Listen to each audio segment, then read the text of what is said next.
Hello and welcome to tonight's show.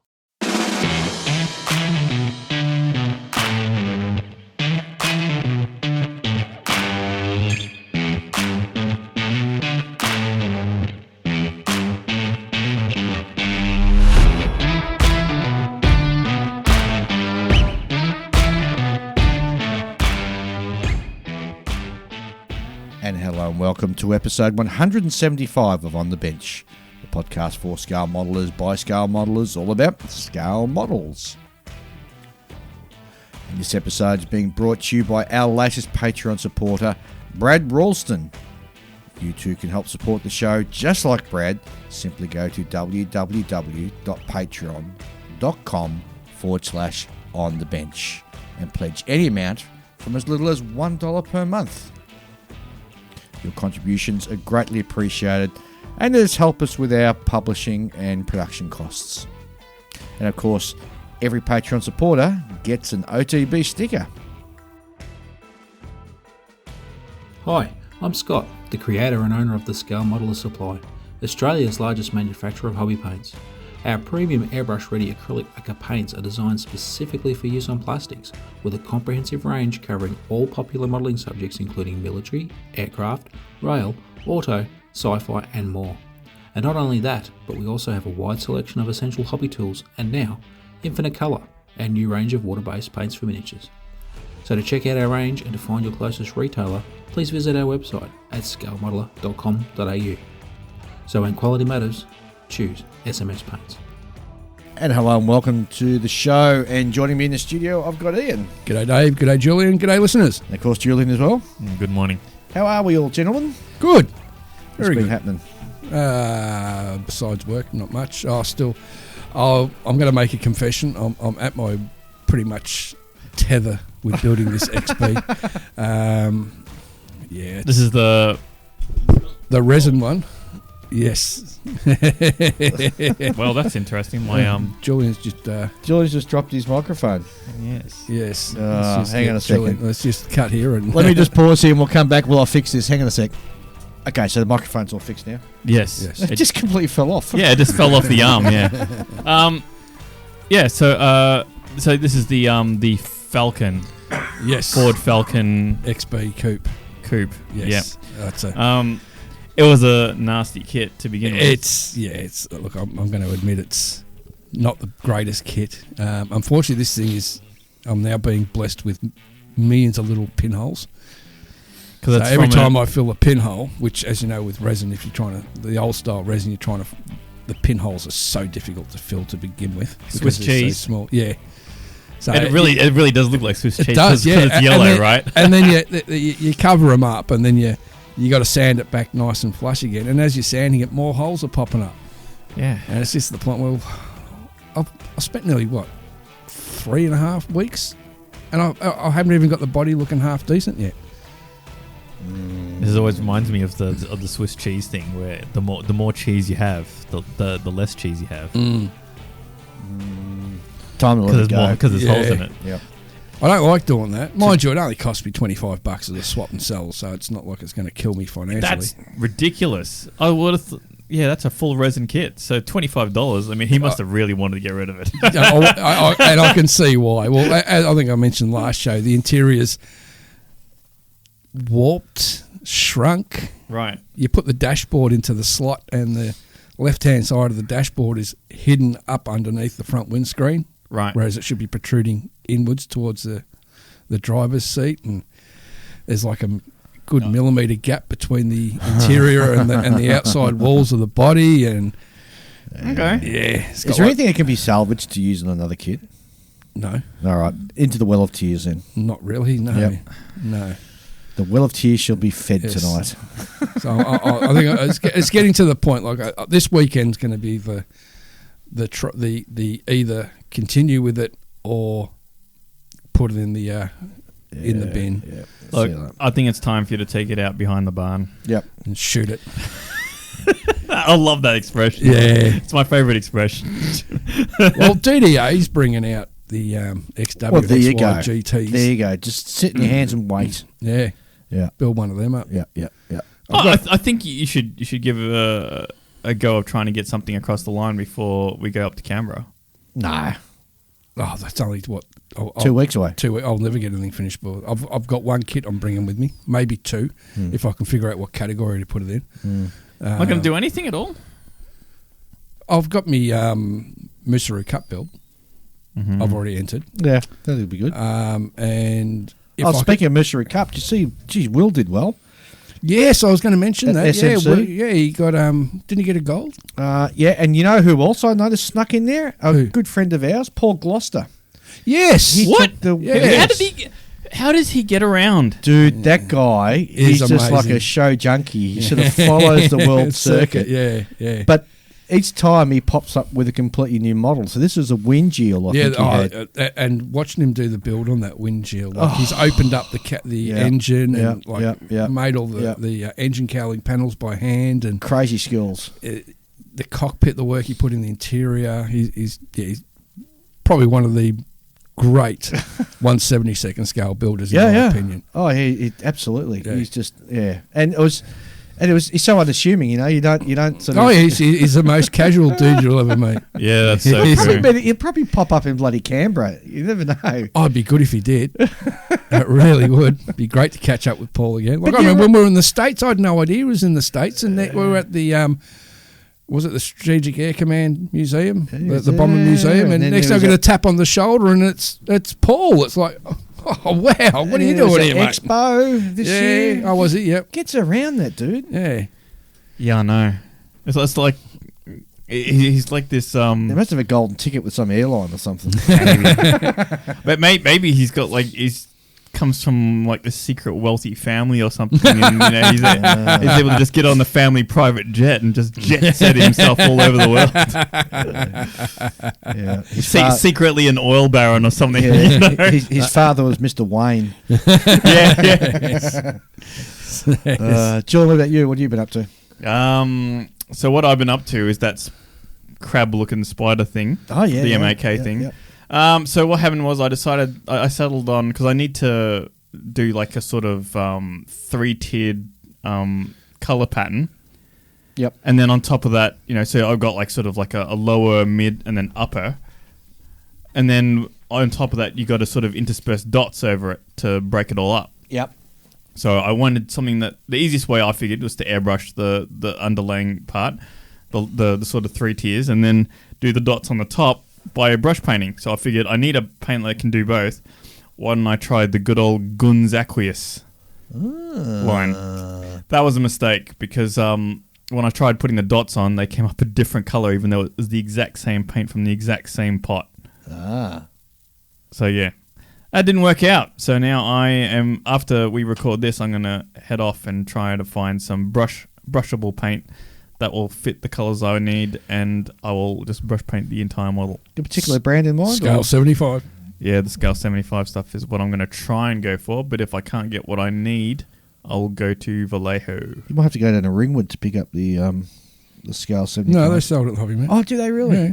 The full range? Yeah. Oh, there you go. Yeah, I talked them into it a few years ago. I got on their case about selling guns. Now they got guns. Very cool. How's your Mooseroo Cup coming along? I haven't touched it. Okay. Look, I don't need to touch it yet. I just want to get stuff done for Canberra. Then immediately after Canberra, I'll get onto the Mooseroo. All right. No worries. That's my plan. Assuming I don't get like I'll be doing that while I build my car model. Because even Mike from Mojo has started up his. Yeah, and he's usually his late starter with those things. And he's a slow builder. Yeah. So. Well, he should have started already then. Yeah, I made the mistake of starting a new kit during the week. Oh, What'd you start? A Nakajima float plane. Oh, okay. Out of all things, a Dave. What's go? 148. There you go. So 1938. That's the Dave with the interior that they don't know what it really looks like or something, isn't it? Pretty much. Mind you, Edward's got a nice little photo etch set for the interior. Okay. they give you like at that stage the Japanese had like I think like Vickers style, probably Japanese copies of Vickers machine guns. Right. So you got those big round barrels with the leather strap that sit on top of the gun. Yeah. And Edward gives you photo etch to do those, but being photo etch, the top of the casing is got like raised circular, tubular parts. Sure. Where the round shells sit, but with a photo etch, it's flat. Ah. So I'm looking at it going, you know what? This is one of the first times I'm just going to leave that on the fret.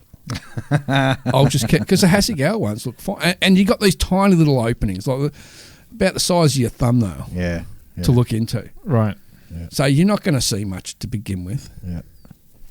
But it's got a really nice paint scheme. So it's got the 3-colour paint scheme, the brown, and the I think green and tan or something like that. Oh, cool. And with the grey undersurfaces, and the grey undersurface goes up and leaves like a thin ring around the Hinamaru on the side. Yeah. Which I thought looks really, really cool.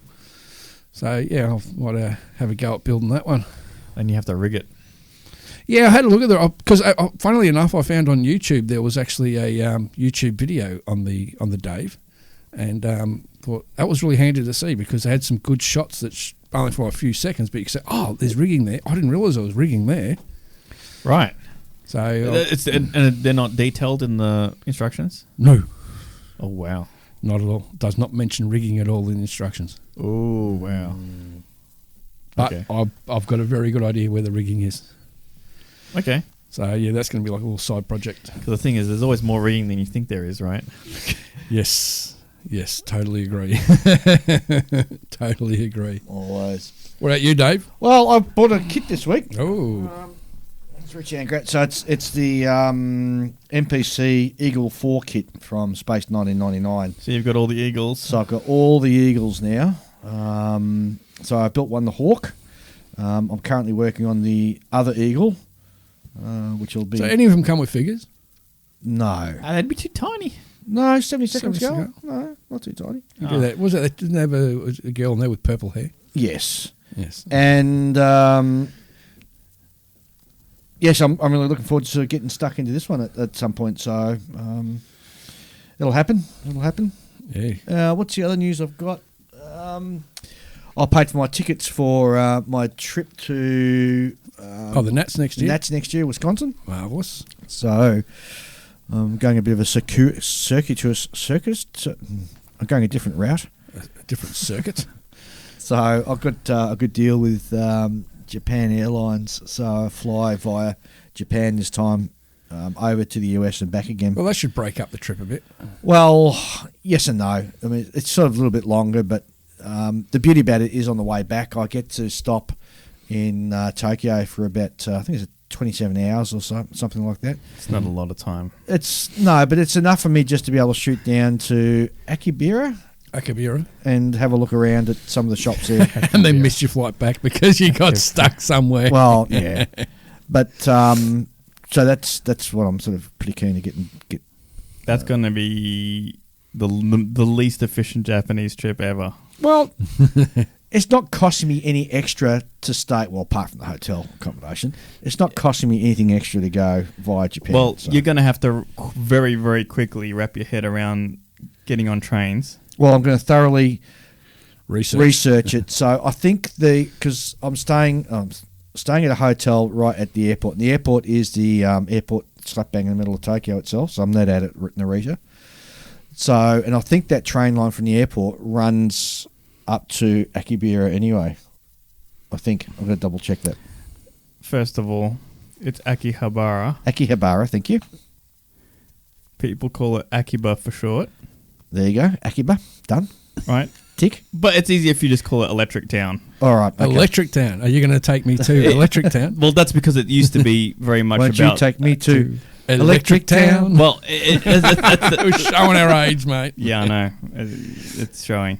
Because that's what it used to be about. It used to be about like all the technology and stuff. You know, it's Yep. where you would buy computers and TVs and things like that. But nowadays, it's all hobby stuff. Right. All hobby stuff. And there's a lot of hobby stuff. Not just our hobby, but like all kinds of other hobbies. There are like train dedicated stores in that area. Oh, really? Oh, cool. Yeah. Well, it'll give me a taste. So That's that- something you wouldn't think would be huge in Japan because they're so. Trains? Are you kidding me? But because they've got such small houses saw a and video- so forth. Well, they'd probably go Z gauge, wouldn't they? I The tiny saw stuff. a video the other day. A train was being transported via truck through the streets, and people spotted it and started chasing after it to take photos after it. There are video games in the arcades, right? Yep. Where all you do is drive a train. You know, it's there's nothing to it. It's just a just push lever that you that- push yeah, that's forward right, and like a real backwards, and that's it. Right? They are absolutely nuts about trains. I can't explain it. They've got a fascination with trains that is there you on go. a completely different level. I learnt something new. So, yes, I'm flying from Melbourne to Tokyo, Tokyo to Dallas, Dallas to Toronto. Then I'm dashing across to Montreal, spend a week with my family in Montreal. And then I'm flying from Montreal down to North Carolina to get to Louisville, Kentucky, which I'm hooking up with Kentucky Dave. And spend a couple of days with him before we... Do a road trip. Mike do a road trip up to Wisconsin, and then I've got to get from Madison back to Toronto, and I haven't quite figured out. I might reach out to some of my good mates in Canada, particularly maybe Alan Murrell or the like. if they go to the show. Well, I'm pretty sure they're all going anyway. There's a Yep. big contingent of those guys going down because it's so close to Toronto and that. So, or indeed the border. So I know there's a huge content of Canadians. Well, they could going always down. put you in a deer costume and strap you to the roof. It's getting across the border that might be the issue. Oh yeah. So that's the only part of the trip that I haven't sort of dialed in yet, but it won't be hard to sort of figure that out. Yeah. So really excited, and I know that Kentucky Dave's really excited for me to come down, and he's already planning some sightseeing tours prior to our trip up there, and it'll be fun doing a road trip with Mike as well. So I said, have you got a car big enough? And they said yes. All my suitcases I'll be dragging along with me. Oh, yes. Yes. So that's So should we give Dave a shopping list, Julian? no. Well, you can. I mean, remember the last time I was there, I didn't buy anything. That's so right. Yeah, but I'm thinking more about Tokyo when I get to Tokyo. Yeah, well, yeah, Tokyo. Yes. Anywho. So that's pretty much it for me, apart from Canberra in a fortnight's time. Yes, and the road trip. Our next show is going to be delayed because we're actually going to be recording at that show, and then I'll have to stitch it up and put it together when I get back on the Monday, Tuesday back home. So It'll drop a couple of days late. episode 176 will be definitely a few days late. But I'm pretty sure our listeners won't mind. There's going to be a whole heap of really interesting and cool people to catch up with. And in fact, later on in the show, we've got Peter coming on, who's the president of Scale ACT, who's going to drop in And Clayton as well. yeah, Clayton as well. Yep. He's going to be popping in. So should be a good show later on. Alrighty. Shall we get into what's listener mail? How's that sound? That sounds fantastic. All right, let's dive in and see what they've got to say. All right, our first email comes from Charles Rice, who says, "Good day, gentlemen. I'm still slowly catching up to your current episodes, but having a great time doing so. The heart of the problem that I'm having with your show is all the talk about shipbuilding. Thanks to you worthless blokes, That's us. I now have 3 153 scale 350? Yeah. 350 scale. 350 scale. Yeah, 350 scale. I now have 3 350 scale ships, which is the Tirpitz, Oliver Hazard Perry, which is a great kit, by the way. I've built 2 of them. Yeah, let's listen. And the Tasovich. Tsarovich. There you go. It wasn't too bad. I've got that kit. It depends which one he's got. They've got the pre-World War One and the World War One version. And I also got a 1/600 scale Airfix HMS Warspite to build. Thanks, but no thanks for corrupting my little armour building heart. All jokes aside, I love the show, even Julian. Well, Good thank work. you. That's corrupted Charles from South Carolina. Hey, no worries, Charles. Glad we could be a bad influence. When you do finally build one of those ships, be sure to throw up some photos. Yeah, or even in while you're building it. It's always good to see an armor modeler's attempt at building ships because they don't keep things clean. Yes. And you got to build very sequentially as well. Yes. It's Sub-assemblies. Yes, Lots of sub-assemblies. It's totally different way of building. Yeah. You can't just build the whole thing and then paint it. Well, No. you can try, but it's going to be a mess. It's going to be hard. Next email comes from Graham Nichols, who writes, "Hi, Dave, Ethan, and Julian." I think you meant Ian there. I think so too. I found your show around episode 145, and I have been listening ever since. I'm relatively new to the hobby, and I was wondering if you guys could give me some recommendations on hand painting, since I don't have the space or means to airbrush. Thanks a ton. Keep the episodes coming. That's from Graham in the US. Ooh. So hand painting, plastic kits. Brush painting. Yeah. Well, it's pick a good paint that's really good for that sort of work. So either Vallejo or the Scale 75, or Yes. there's quite a lot of paints out there that are. Well, it also depends what you're building. Yes. Yes. Doing car kits and getting glossy finishes might be a bit difficult. Look, it doesn't matter what you use to paint it, as long as the last coat, which is the gloss coat, is shiny. Which you can always buy a can for Yeah, that. exactly. And do it outside. You can. You can absolutely do that. Well, actually, Graham, I'd like to challenge you what you said there, because you got too small a room to airbrush. I think you can, if you've got enough room to paint with a hand brush, you've got enough room to airbrush as well. And you don't have to go and buy a great big compressor or anything like that. You can start with one of those simple little $50, $90 airbrushes that come with a compressor Built or on. built on. It's like a USB powered compressor that's attached to the airbrush. Yes. So as long as it's you're wearing a proper mask when you're painting, or indeed you can have some sort of ventilation when you're doing it, you can quite easily just do that in a very limited, confined space. And if you wanted to, you could knock up a spray booth, cheap as chips. Well, Like, you need a cardboard box, a computer fan, and something to tube it out to the window. Well, here's another thing. If you're really that desperate, just go into your kitchen, put some cardboard on top of your cooktop, and just turn the overhead fan on and spray it in. Do you want to hear a funny story? Yes, Just to please break it do. up, right? Years ago, I used to share a house with another fellow modeller. Yep.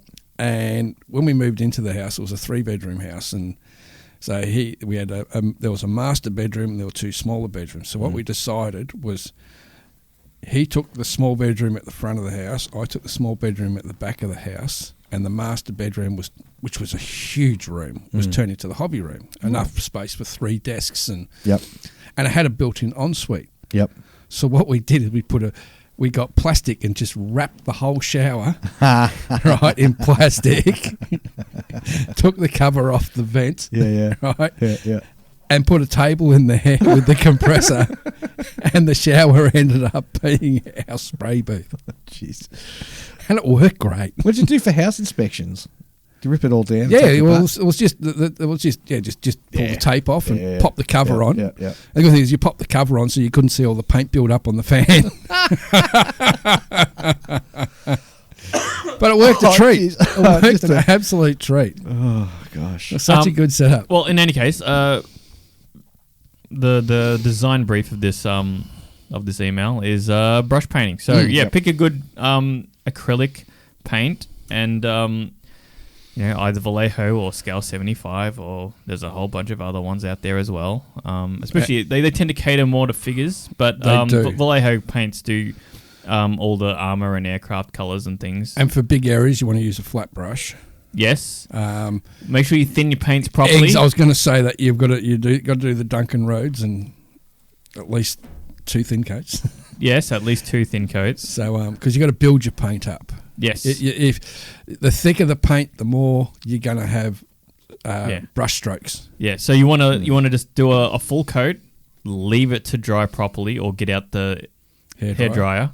And then you start your second. Don't try and put your second one on while the first one's still drying. Yeah.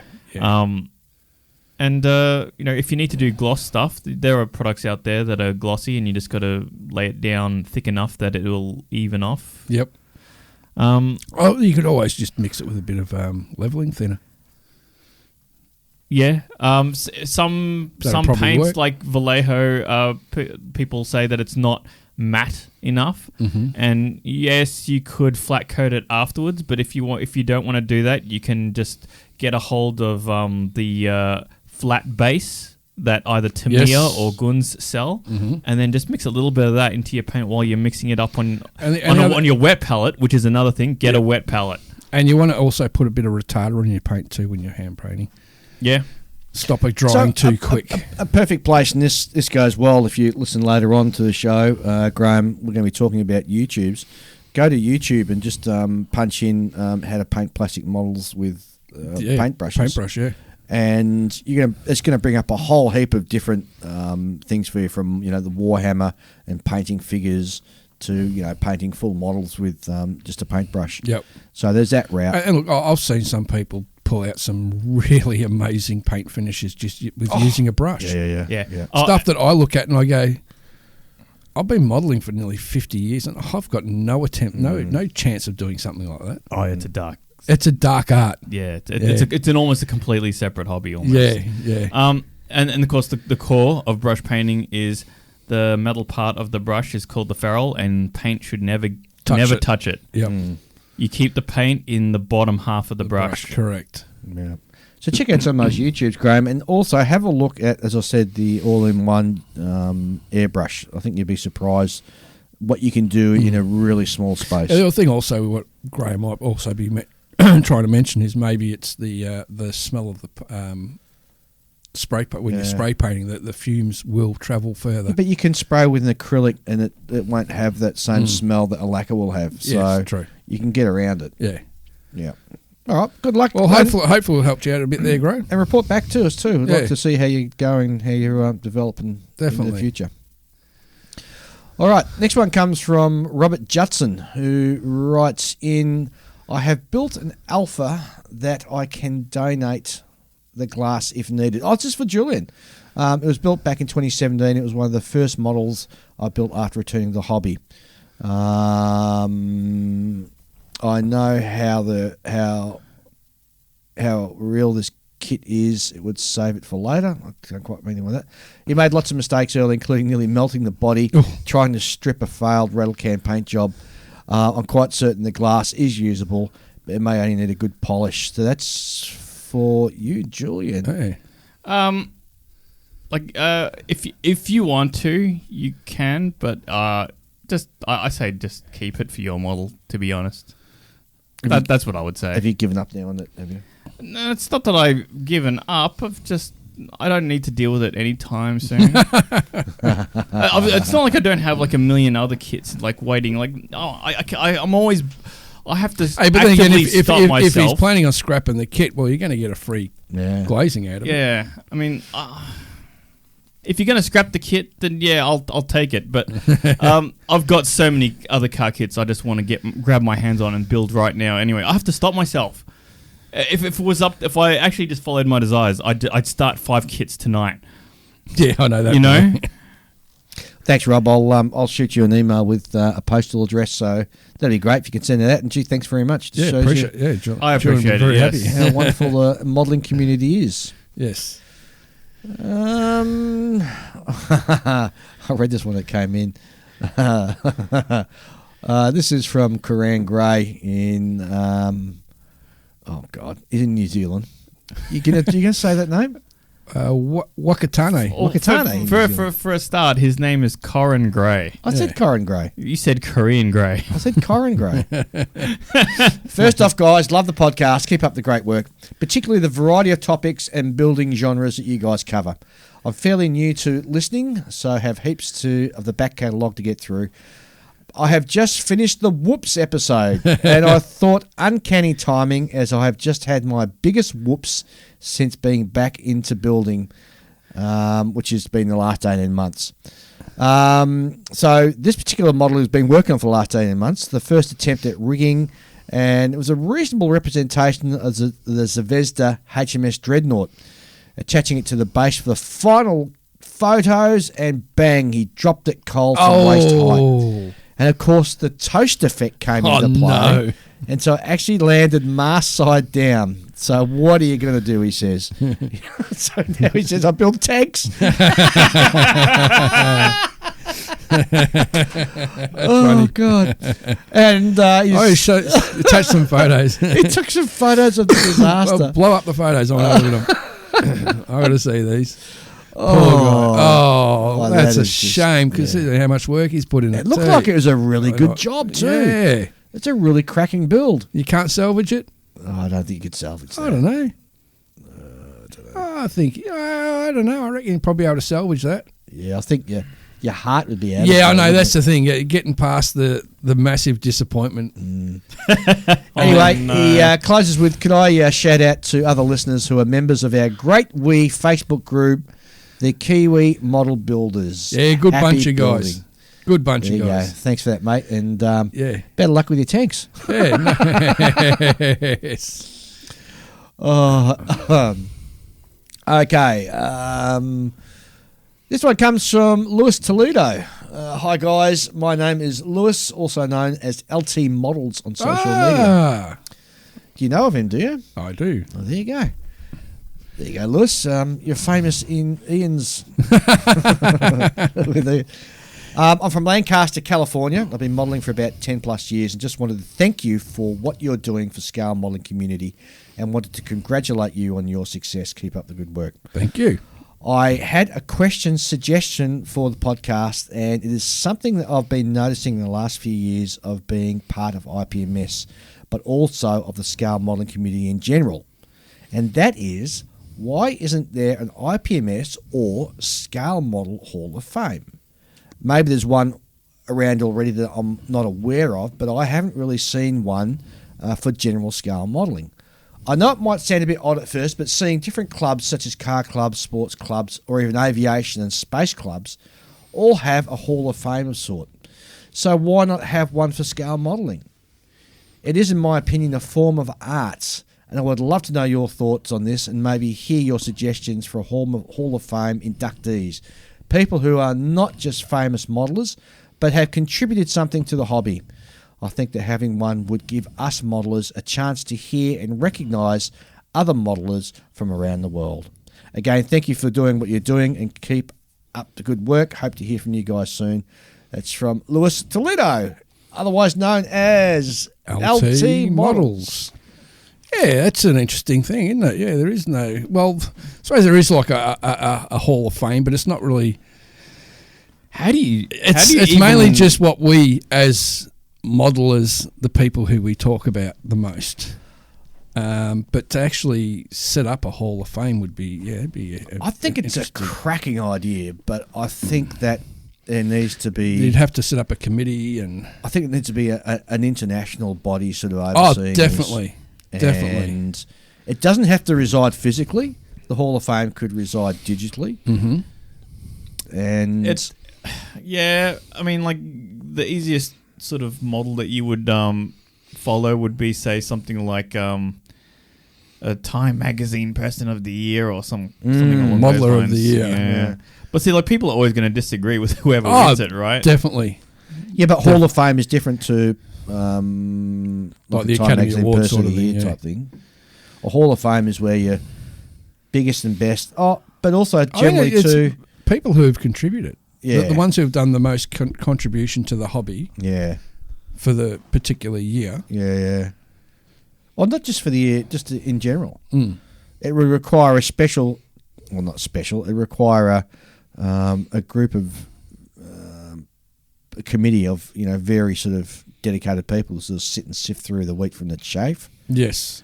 And what would be, you'd have to sort of figure out what the what the fencing is around. What contributes a Hall of Famer. Mm-hmm. But you could look at what sports organisations do as a way of guiding that. It's not something that's impossible. No. I think the idea's got merit. It definitely does, yeah. I think it's got merit, but yeah, I mean, I wouldn't want to be the one in charge of organising that because it seems like a minefield of how do you quantify and bring about a front runner. It seems like it's because there's so many genres within modelling, and within those genres, there's a plethora of people who. yeah. But And you could- if you like, there's not that many very international known people apart from say YouTubers and things like that. Oh, no, I disagree. I think there's some very well-known international modelers. Yeah, but the more international they are, I think they're almost not that contributing towards the hobby, really. But isn't the work that they're doing and producing contributing to the hobby by elevating to the next level? That's a matter of contention that people would argue about. That's what the committee would be for, to decide whether somebody goes in the Hall of Fame. I mean, look at the music. Look at Country and Western Hall of Fame for country and Western music. What's that? No. So I just set myself on fire with that one, I think. Do you want me to pull out the banjo and start plucking? Oh, please don't. Do you? Please don't. Well, I mean, it's not like I'm a fan of the genre, but I'm not the kind of person who would make such an inflammatory statement, Ian. Thank you, Julian. Jeez. But in any case, like what I'm saying is that you're gonna get some inevitable. Who's this person? Why did they win? Oh, you're gonna get that with anything, though, aren't you? Really, there's always the trolls out there. Yeah, and yeah. Look, I think it's got merit, and I think it's something that should be looked at. I think what we need perhaps is like an international sort of level of, I don't want to say, society or something that sort of overlooks this. I don't know. It's food for thought. I think it's something that could only ever come about if the I in IPMS really becomes a strong I.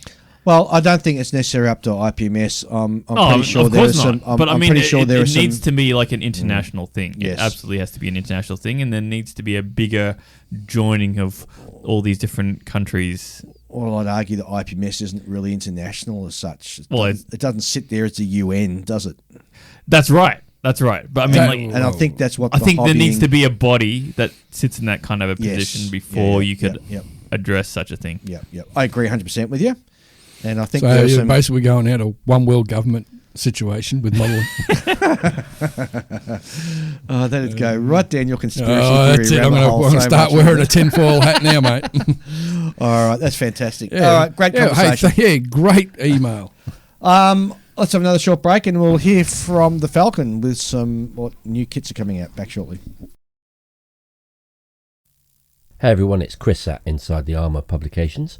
I'd like to tell you about the new ebook we have available right now, Perfect Pits, the second edition. This is the same book as Perfect Pits that we previously released in print. However, it's now available as an ebook from InsideTheArmour.com and includes new material for a second edition. You can download this book along with any of our other ebooks on the ebook section of our site. In addition, I still have copies of Models from Ukraine Volume 2 if you'd like to help raise some money for a good cause and get a great modelling book full of fantastic artists like Calvin Tan, Paolo Portuesi and many others. Please do go to the Supporting Ukraine page of the Inside the Armour site. All these books and more are available right now, including Tetra Model PE, Wingsy kits and a bunch of other great stuff at InsideTheArmour.com. Okay, let's have a look at what the Falcon's got to say and see how many words I can stuff up as we're reading through it. Starting up with aircraft news. Jetmads have announced they are working on a 32nd scale 3D printed Beechcraft King Air 8200/C12 Huron. Ooh. Border models will be adding a Mitsubishi A6 M2 fighter to the range of 1/35th scale aircraft, with them already working on the 5B N2 Kate. Can a 35th scale D3A1 Val be very far away? Asks the Falcon. Yeah. Sticking with Japanese subjects, Infinity Models have shown the sprues of injected plastic that will be included in the upcoming 32nd scale B5N2 Kate. The canopy, engine, undercarriage and cockpit interior will be styrene, and the main airframe parts will be resin. That's interesting in 32nd scale. Hobby Boss, their 148 scale B24J Liberator will be released in China in late December 2023. Expect we'll see it in the rest of the world in early 2024. Though from what I'm reading on forums, I'm not sure that anyone will want to buy it, as the initial good impressions have given away to horror. Oh, no, it's not a copy of their 32nd scale one. Gee, that's a shame. Yeah, because the only other option you got is the monogram Revell. Yeah. Which in its look for its age, it's still a darn good kit, detail wise. Hopefully these trumpeted December releases will be worth looking out for. A 172nd scale Grumman A6A Intruder and a 146 scale... 148. I beg your pardon, 148 scale. See, I've got it wrong already. Go. It's just barely started. It's going to be a Mill MI-4AV Hound helicopter. Yeah. ICM say that their 148 scale Gotha GO244B2, the one with engines, will go on sale in November 2023, just in time for Christmas. Dora Wings have shown the full set of sprues for their 148 scale Moran Saulnier. I've got it close. MS 405/406 French World War II fighter might be out there before the end of the year at this rate. Yeah. Meanwhile, ARC models have shown early sprue shots of their 144th scale Aleutian IL-96-300 airliner, which I'm sure the airliner guys will be happy with. Must have been at least a year ago that Pilot Replicas announced their 48 scale 2-seat de Havilland Vampire kits, but it looks like the wait will be over soon. The DH Vampire T11 and Swedish J.28C are now on pre-order at Hannants, so it won't be long before you can get your hands on these kits. Nice.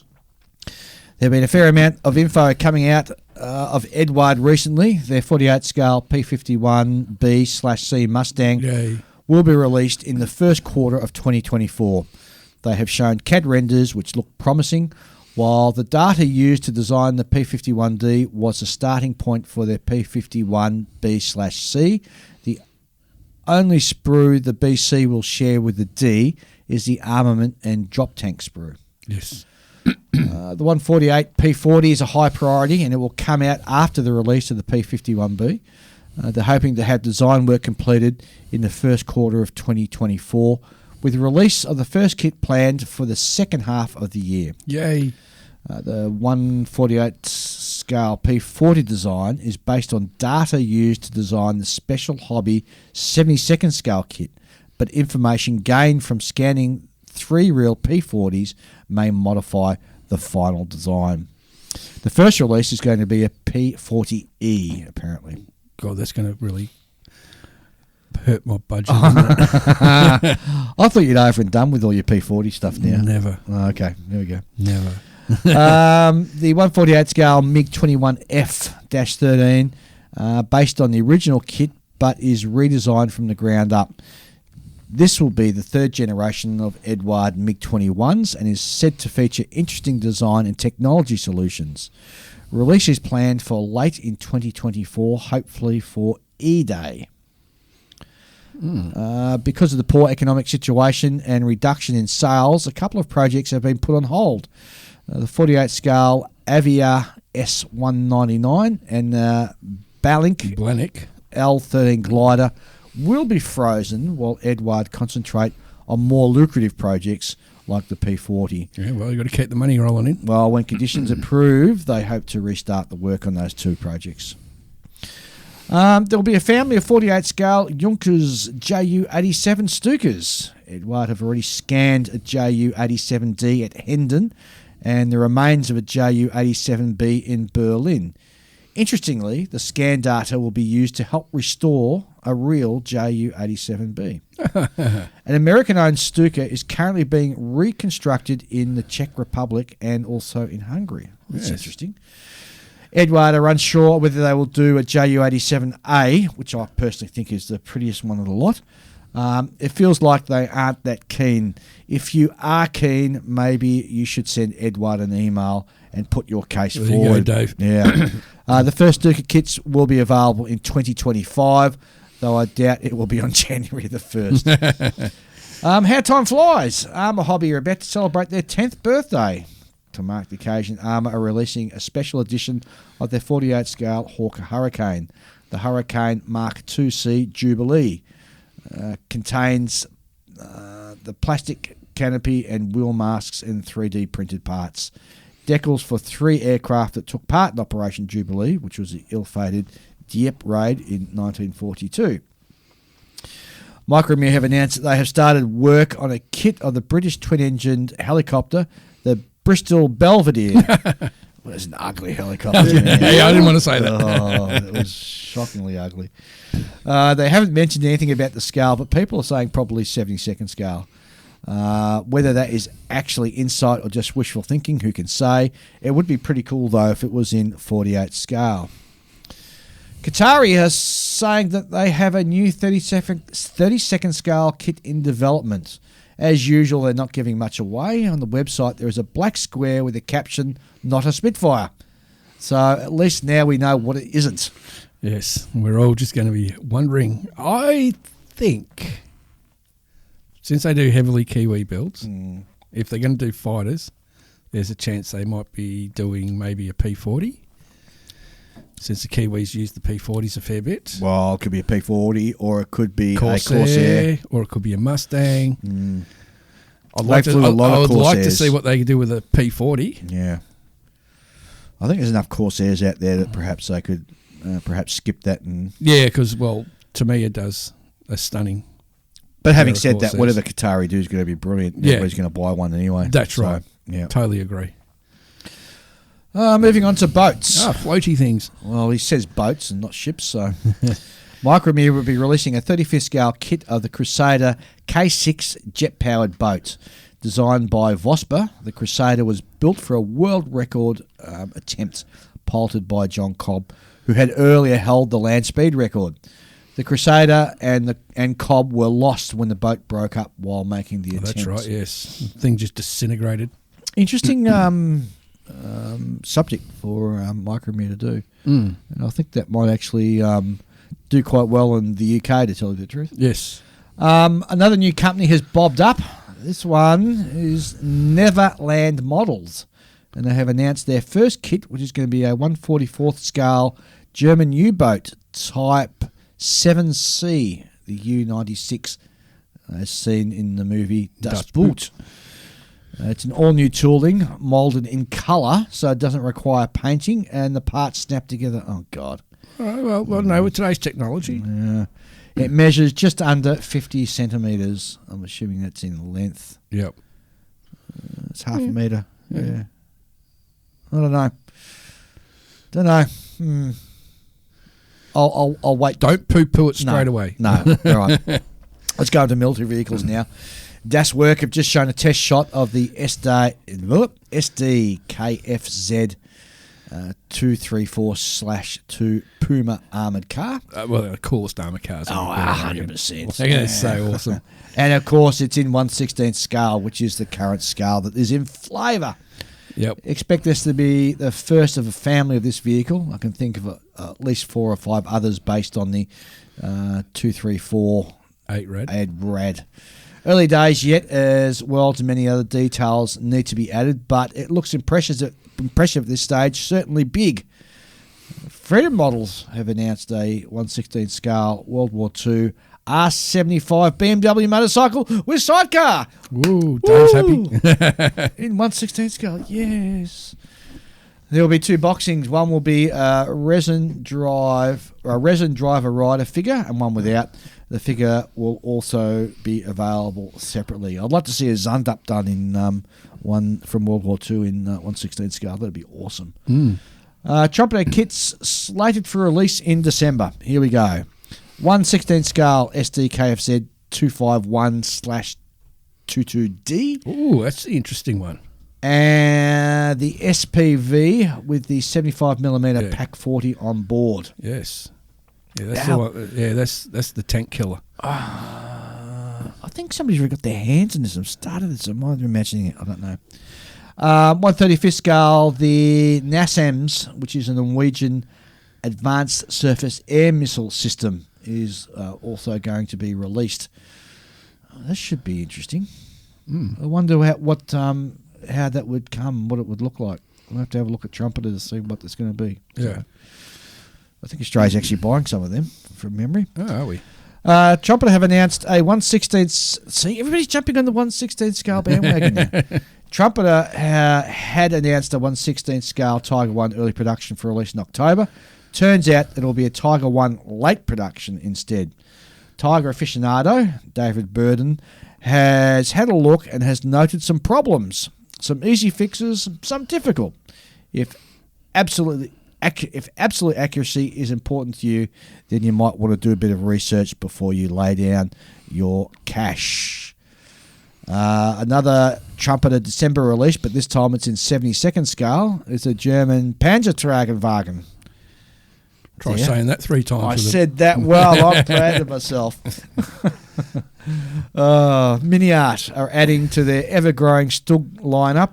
They're doing a Stug 3 OS FG February 1943 production, but this time it'll be a little different. It's in 1/72nd scale. Ooh. As far as I know, I think this will be Mini Art's first 72nd scale armour kit. Interesting. Also from Mini Art, this time going back to 35th scale, it's a US Army K-51 radio truck and a K-52 trailer.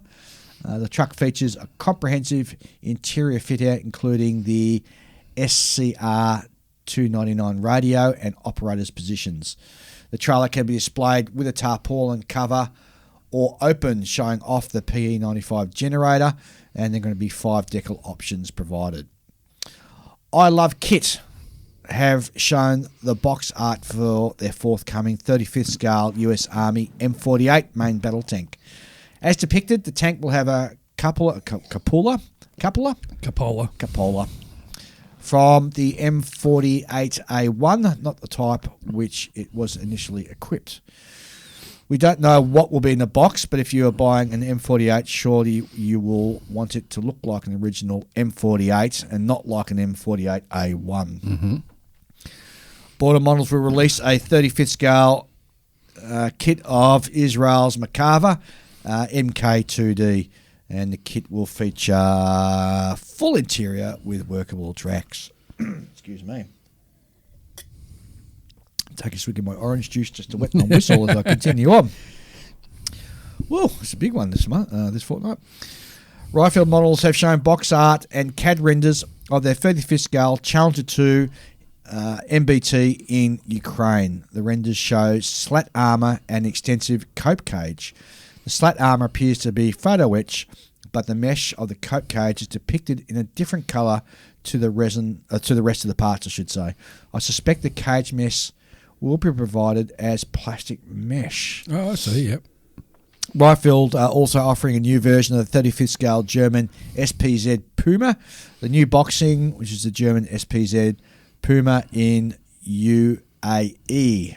I can't say what a German Puma would be in UAE, but it has a desert camo and German crosses. Deutsch Arabica maybe? Yes. That's interesting. Special Hobby will be offering a 35th scale kit of the World War I Vickers machine gun. Oh, cool. This fortnight's release from Dragon Models, re-release, is a 35th scale premium edition German pontoon set. Upgraded parts included the Gen 2 MG34s, MP40s, and sundry infantry equipment.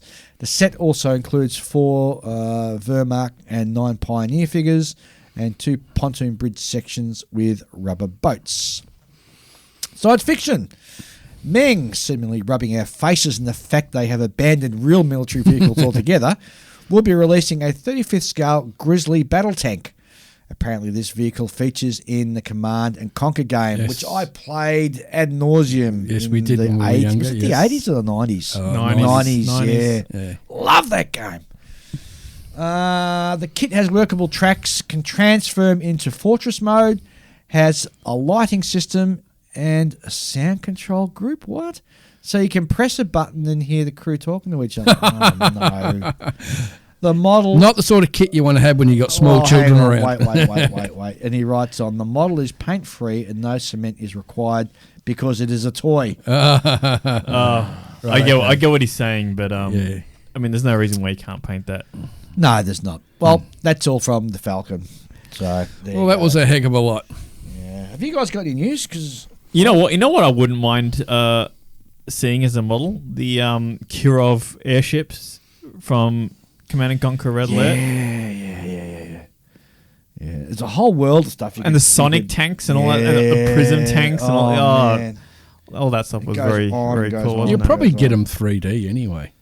Yes, probably could. yes, you probably could. There'd be someone out there who's done them.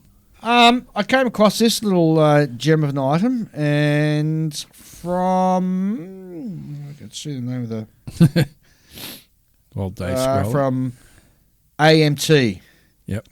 They're going to be doing or releasing an Artemis 1 in 1/700 scale, I believe. All right. So this is the space launching system for the Orion crew spacecraft. So that's really exciting news for those of you who might be 1/200 scale. I'm struggling to sort of read that. 1/200 scale, I believe it is, yeah.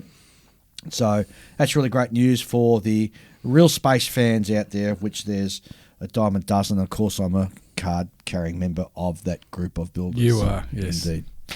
Oh, Yep. so did you see that? I think it was it Mang? Maybe one of the major manufacturers is bringing out an ornithopter.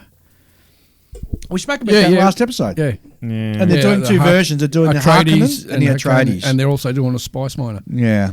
Spice mining vehicle. Yeah, we spoke about that last episode. Did we? Yeah. Hello, Julian. I can't. They all blend together, you know. Like my ability to recall what happened over the past week is bad enough. But Yeah. you asked me to go back 2 weeks. Come on, man. Yeah, I know it. Come on. But, All right. yeah. Okay. Okay, we got a great interview coming up now with Clayton and Yes. Peter, Yep. who are waiting on the line. So how about we jump on and have a chat with those guys right Sounds like a great idea. now? All right.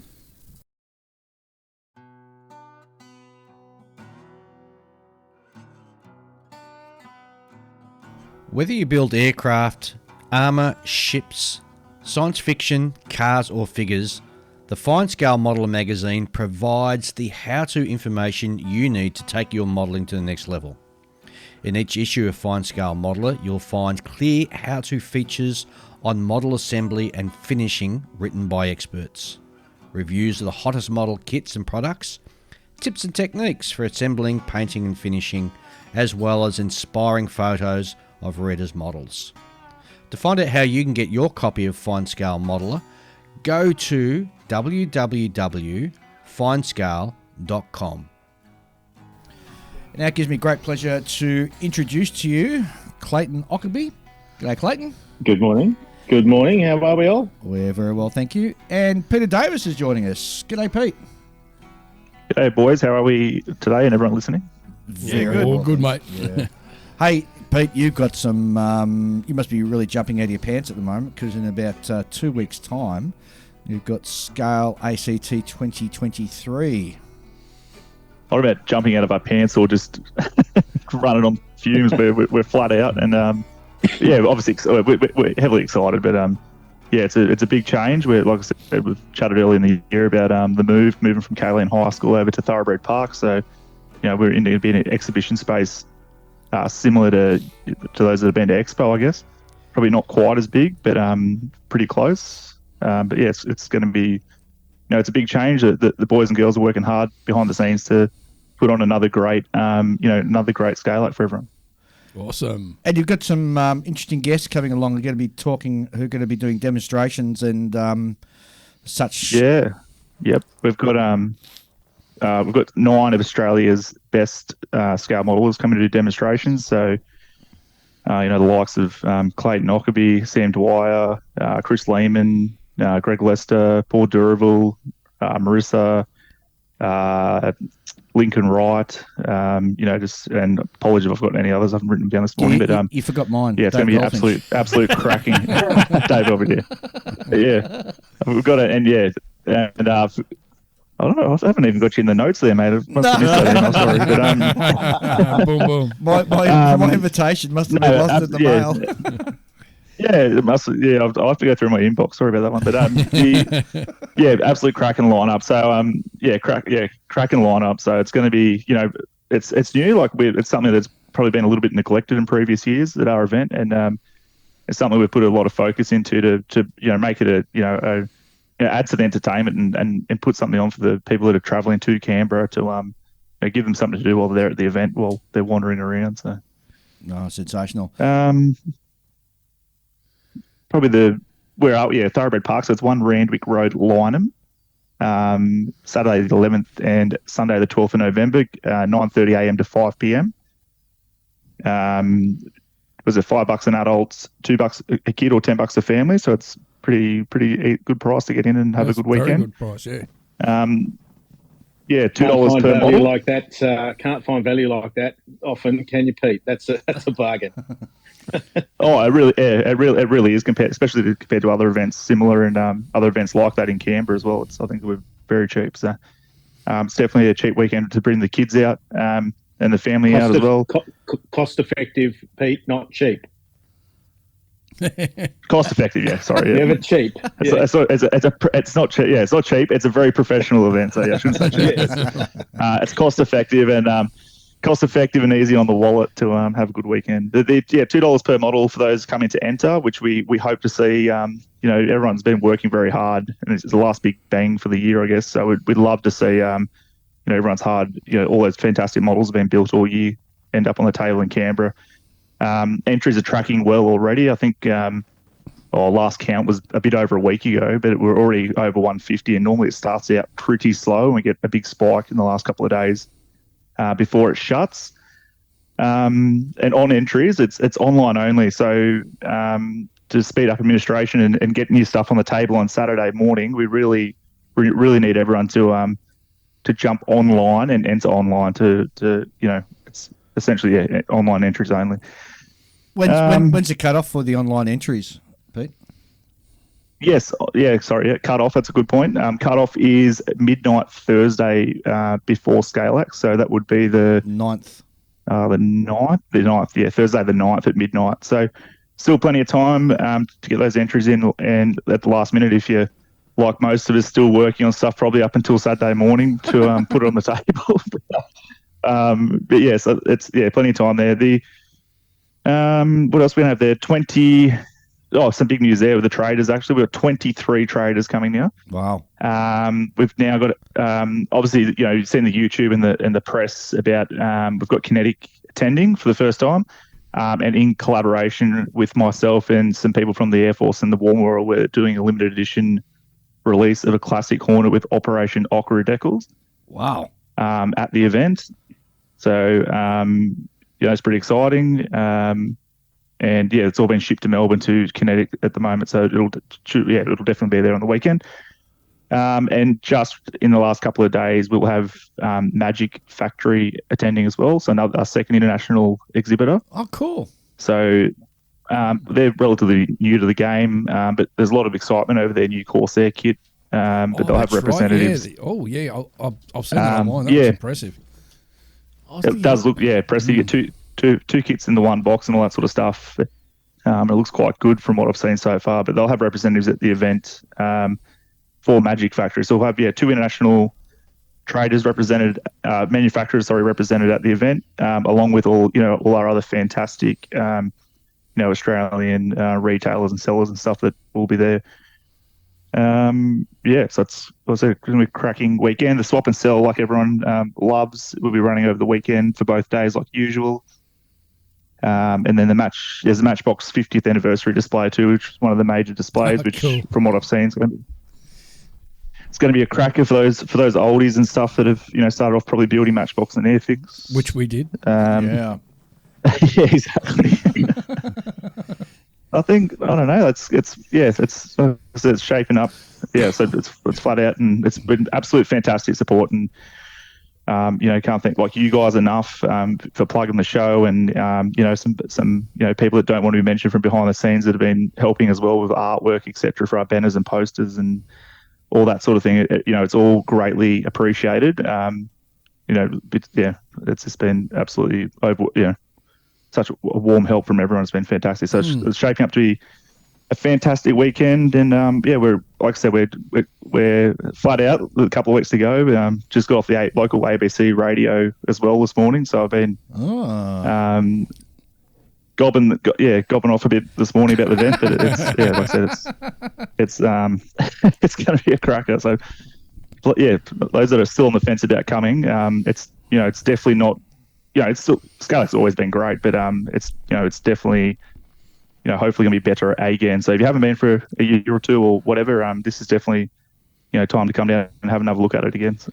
Oh, it's a great event. And we would strongly encourage anyone who has never entered a competition before, just dip your toe in the water and bring it along. It's not going to cost you anything.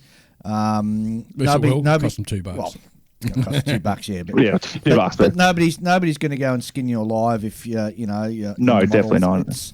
So it's a really open, sort of friendly sort of process. Good chance to sort of mix with a whole heap of your mates, and if you haven't got any mates, you're going to learn and meet some new ones there. Yes, and it's just heaps there. It's just a really, really super friendly show, really well run, and of course, you probably go ahead. Yeah, sorry, you probably nailed something on the head there. With people that haven't entered an event before, we do have a special category for those. So, you're not going to be thrown in with Chris Lehman and Clayton Ockerby and Sam Dwyer, etc. on your first go. So you'll you'll bottom of that list, unfortunately. Make it sound like Thunderdome. We have a special category for those that haven't entered before to try and encourage that. It's not about that really. At the end of the day, it's about showing off your hard work. Well, I know some people do like the competitive side of it, but a lot of people do just enjoy.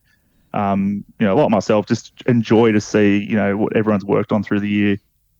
And it's a great opportunity to bring it out and show everyone as well. So, and you mentioned Sam just before, and he's fresh off the back of a silver win in Masters over in SMC. Oh, exactly. Yeah. So. We won't mention that too much, otherwise his head might not fit in the door when he gets a scale. We could always arrange for an incident. If you like. Siphon his fuel tank halfway up the highway. Leave it with me, Pete. Yeah. And of course, but like I said, we really just hope to see everyone's hard work. Like the guys that like to compete and stuff. But at the end of the day, it's also an exhibition, I think, as well. So we want to see, everyone's worked hard, and they should be proud of what they've done.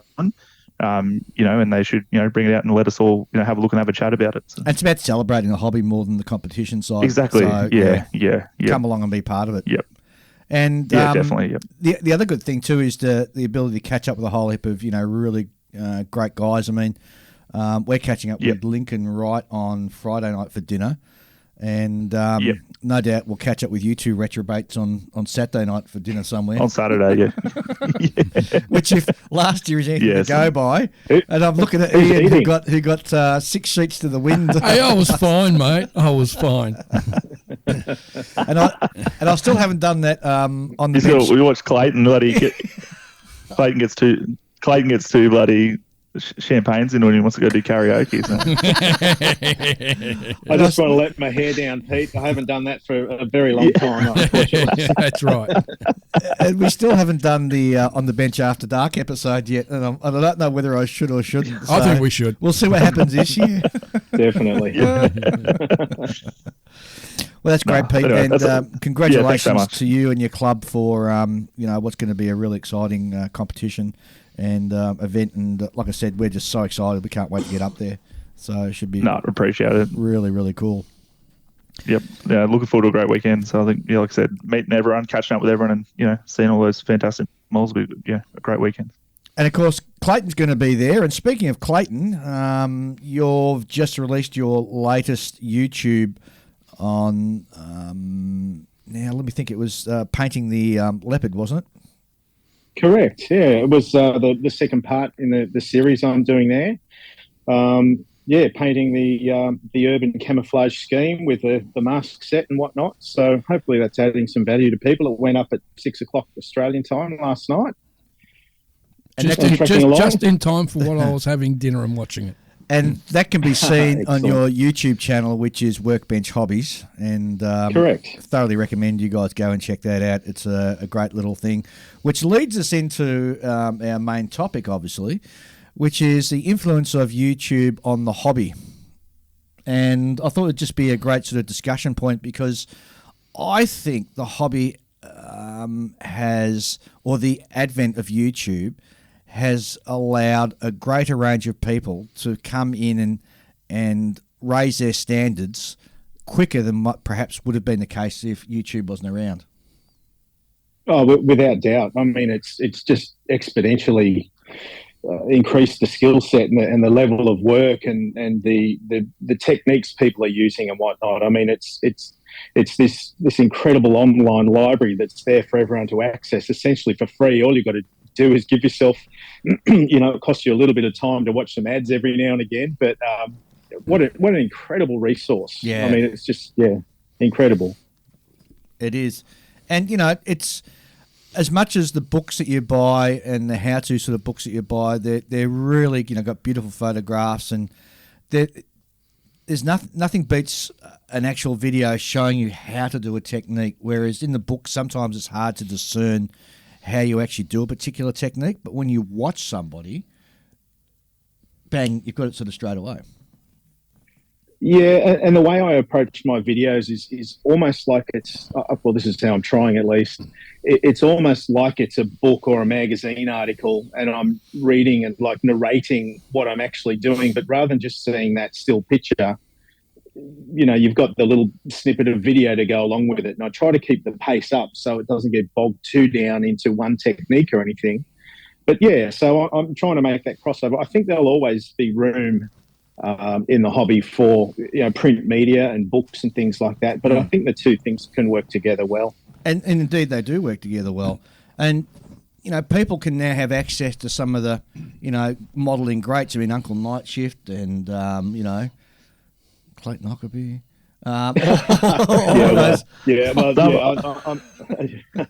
There's a lot out there, though. I think probably with everything there is a lot out there, though. So you've got to, I think, the ones that are well done, I think, are definitely beneficial. Night Shift Model, Clayton's are very good. There's some very good ones out there, but there's also some not so good ones. So I guess you want to find those and I think the ones that aren't done so well can lose people a little bit as well. So. Well, that's the other flip side of it, I guess, Pete, is that even though some of the ones that are showing a very good how to, they've got the ability to sort of edit the show in such a way that you're not seeing all the mistakes that they're making as well, getting to that point when they're doing something. And sometimes it annoys me that we don't actually see that, because I think it's important to see the mistakes that are being made and the things that don't work as much as it is important to see the things that do work. I think also the importance of seeing pitfalls in the actual manufacturing of the kit. You know what, Dave? I think there's a market there, and I reckon you could fill that with all of your mistakes. There you go, Dave. There you go. Yes, that's a bit rough. These next week. So be the YouTube, what not to do in modelling. Yeah, you can even use some of my footage. Every time I throw a kit in the bin. I got to say though, from like an actual creator's point of view, it's you really got to change your mindset when you're doing these videos and stuff, and there really is no safety net. Like for me, when I'm making stuff, especially when there's the timeline, I'm trying to get these videos out on a Friday afternoon, and you really, I mean, it's quite difficult. And when I say there's no safety net, like if I screw something up or make a mistake, it really messes with my timeline. So. I don't really, I don't mean it to sound this way, but I don't make a lot of mistakes. And maybe that's a bad thing because I'm not extending into trying different things. I'm maybe staying too safe with what I'm doing. But I mean, I take your point. Maybe I need to, when things do go wrong, maybe I'll put them in the end. Well, I think a classic of that is your build that you did with the Weasel. I mean, that was so informative. Yeah, that's was the sound of PTSD in his voice. I nearly didn't put that up because one, I didn't want to. You always second guess yourself with building. Well, I do at least with building those kits and doing those reviews when things start going wrong, and it's like, is it the kit or is it me? And then, okay, so, well, maybe it's me that time. And then you go on the next stage, you have another problem. It's like, well, okay, that's two. I don't think I've screwed up twice, and then it keeps going on. And it got to the point, and that was actually a review for the modelling news, that Weasel. and I was going to put that up, and I asked Adam, I said, mate, are you okay if I sort of put this up? I said, I've sort of really ratted this thing out. And he said, it's fine, mate. If that's your experience, if that's what it is, then do it, put it up. So, I was a little nervous. I was exposing maybe some of my shortcomings, and I thought, that was my experience with the kit. And it's funny because, like, then, all of a sudden all these other people start, oh, yeah, it was rubbish, it's going in the bin, and I'm this and that. And I'm sort of validated, okay, well, thank goodness I wasn't the only one. But then, of course, you get someone else, gets on their high horse as well. You're wrong, and this is great. And you got to have a thick skin when you start creating stuff for YouTube, and because everyone's got an opinion. But so look, I guess I'd exposed myself there in terms of the horrible experience I'd had with that kit. So I don't know, maybe I am showing that side of stuff. I think it'd be important. It's important, and informative to the people who sort of watch these YouTubes, that if there was a higher level of sort of honesty, and I'm not saying that creators dishonest, but if they showed, oh, whoops, I made a mistake here. This is how I fix it. Well, there's that side of it as well, but it then makes the average sort of Joe Blow out there who's modelling realise, oh, I can make mistakes, and oh, yes, it is. Mistakes are a path to become better. You see what I'm saying? Yep. Definitely. Because you look at Night Shift and it's sort of bang, bang, bang, bang all the way through, and you've got this fantastic, unbelievable model at the end of 20 minutes. You don't see any of the sort of periods where they're just sort of staring at the model, trying to figure out, like, how am I going to get over this hill, But I don't think that'd make for good viewing, though. In fairness. No, it wouldn't. I don't know, if you have the camera, have the right music and the camera just flashing at different angles, it could look quite good. Like, I mean, everyone goes through that stage where they take a model and they put it back on a shelf, right? And they just go, I need to get away from this thing for a while. Yeah. Yep. And well, that's what I can't do doing these videos, especially when you're in the middle of the series. Yeah. That's what I mean about no safety. There's some of these that I just wish I could just, like that weasel. If that wasn't a review and a video I was doing, it would have been in the bin. I just wouldn't have bothered. Yep, exactly. But see, I mean, so when you're making, content like this, you're holding yourself to a higher standard, right? Because you want to present yourself as like the best foot forward. Like you just want to definitely. You're accountable to the public. You don't want to, show the sloppy side of your hobby, and that's going to lift your game, obviously, and you're going to push through things where you would otherwise just not bother. But then, like, when it still falls down after that, I think it's a good idea to show that if this guy, the professional modeler, is having a problem, then it only makes sense that I should have that problem too, right? Yeah, I don't think you should throw the term professional around too readily. but it's true. But it's true. I guess it's like seeing bikini models in magazines and stuff like that. Then everyone thinks they should be looking that way. I guess that's a bit of a danger of YouTube as well, and Facebook and Facebook. Yeah. When All people social are putting up these masterpieces, and there's all this incredible work. I mean, I do it. I even second guess like my work and stuff, and you see things putting up. So, man, but in having said that, I think the standard is definitely improved across the board. Definitely, yeah. Which is a result. It's like this, like that. It comes back to YouTube being responsible for a great deal of that and access to information, and I mean, you can see it on the competition tables. The standard even in the last few years. Well, I've lost all track of time, but maybe in the last 4 or 5 years, man, it's gone off the chart. Like there's gone times where you could go to a show where Sam or Chris or whoever's putting a model on the table, and it's like, oh yeah, that's Sam's model, and everything else was second or third place. But it's getting to the point now where the standard is getting so high and the quality is getting so good. It's like, okay, let's play the game. Whose model almost, and it's improving out of sight. And it's a great resource for if you don't know how to do something, just Google, how to paint tank tracks or something like that, because I know that's my weak spot, and I've been slowly improving over the last well, since the last time you heard Clayton, actually, I've actually been improving on tank tracks just from going and looking at videos that guys are posting as to how to do tank tracks, including your good self, and it allows me to jump and not sort of go through that sort of really painful period of trying to figure it out myself. I can go bang, I can jump to that next sort of stage without too much pain or trouble or. Yeah, I mean, it's incredible. I've always said that a big part of this hobby is just getting through that wall of information of like there's so many products on offer, but there's only going to be like everyone's got their favorite brand of paint, right? But it takes a while to figure out, okay, well this is what I can get locally. This is of the stuff that I can get locally. This is what I want to use, and it is compatible or isn't compatible with all this other stuff. If you're watching someone else's recipe, you can sort of get over that wall pretty quickly. Yes.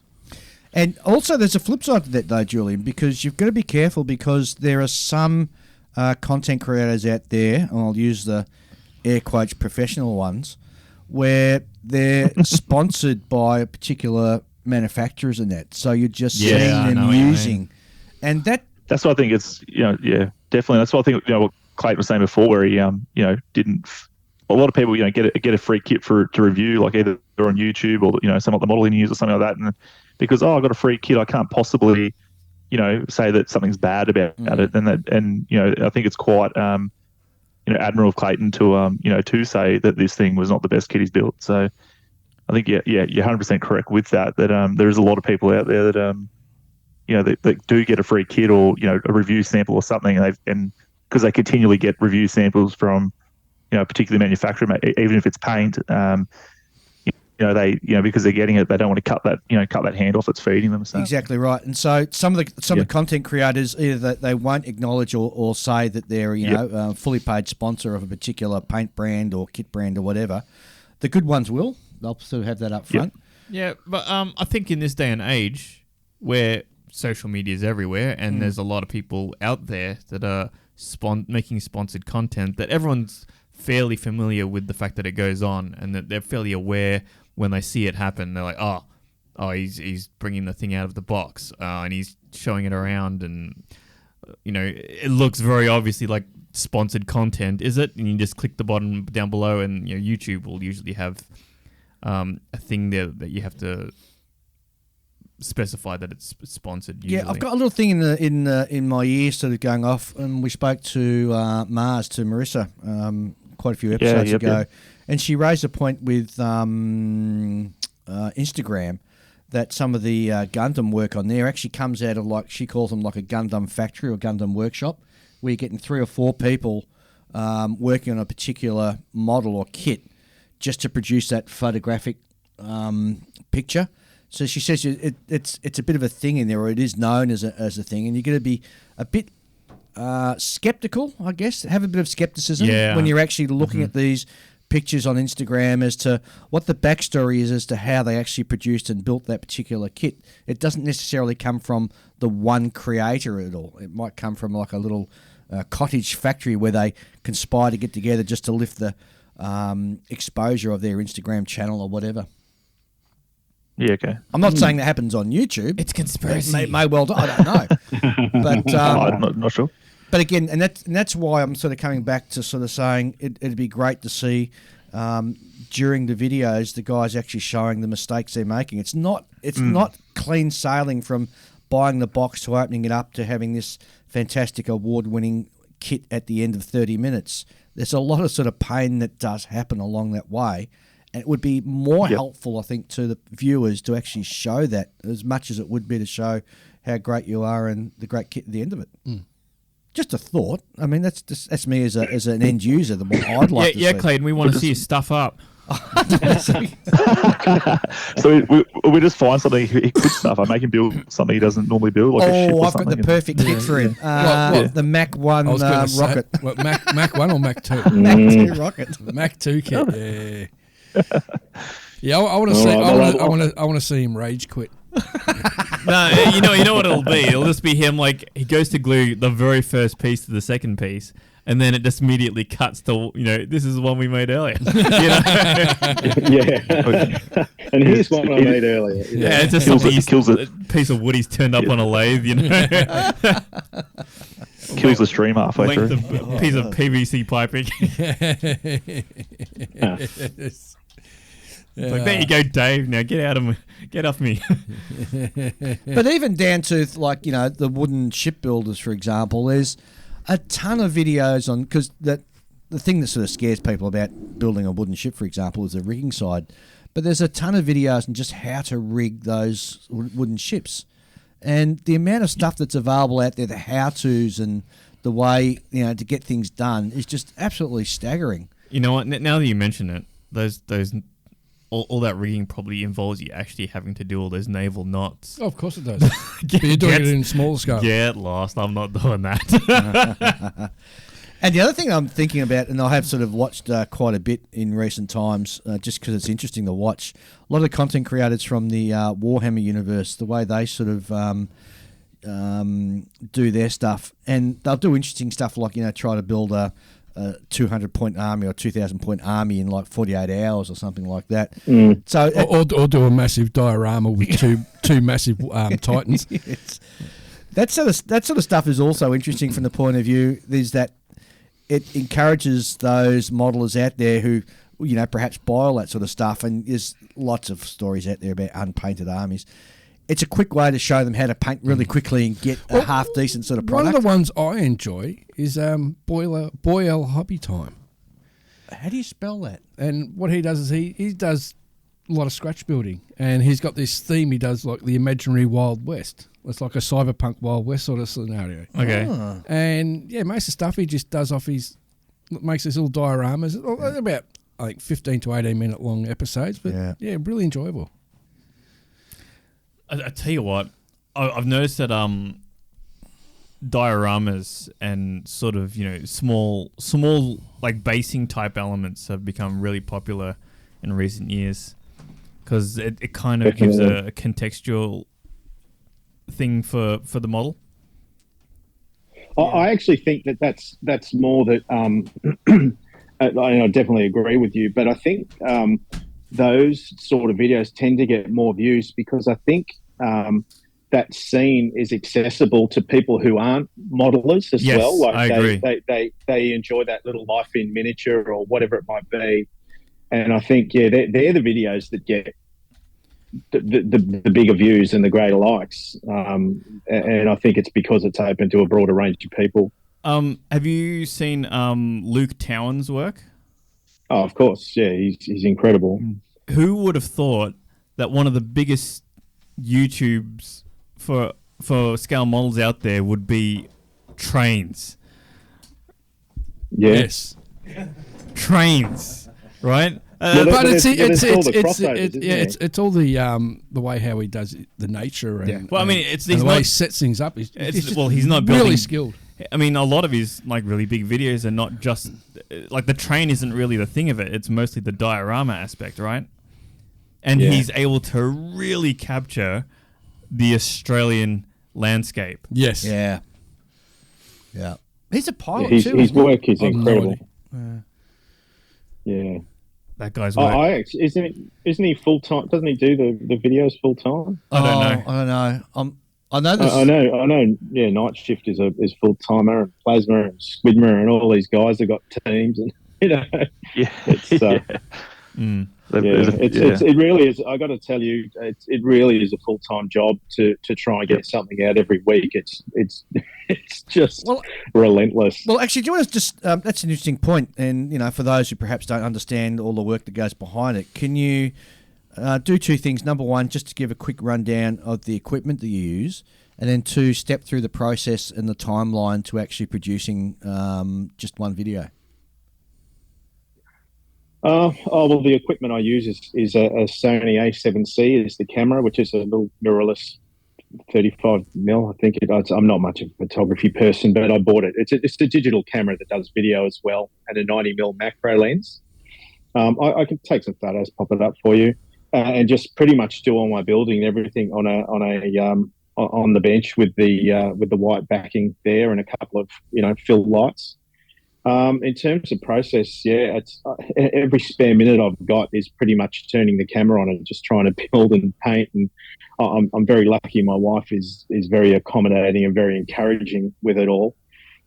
So it might be, like weekends would be my predominant build time. So, and if I can block together a 3-hour block or, 2 or 3 hour block and get as much as I can done and then go off and do life and then come back and then maybe try and do an hour here and a bit there. But I also run a signage business. So, that takes a lot of time. I've got 4 kids. I've got a grandchild, plus all the other bits and pieces. Yeah. And then trying to slot in the editing, in between all that as well, because the editing takes, if not as long, pretty much as long as the building takes. So yeah, it does. I do all the editing on Final Cut Pro for what it's worth, which is only about $500, but incredible piece of software. I think I mentioned that with you guys last time. Yeah, you did, yeah. But I mean, you don't have to use that sort of stuff, but I like just with the way I am, I like to try and present something that's, reasonably professional looking, and something that's useful and helpful and presents well. So, yeah, that's what I do. And it's always a rush to get, because I've set myself this time frame to get something up at 6 o'clock on a Friday afternoon. Pretty much every week. I've committed to that for a year. I missed a week because I was crook. But yeah, it always comes down to the last day. And I know these are self-imposed, guidelines, and I'm putting probably more pressure on myself than I need to. But hey, that's just how I operate. Oh, I'm sure you've become more efficient at it in that year.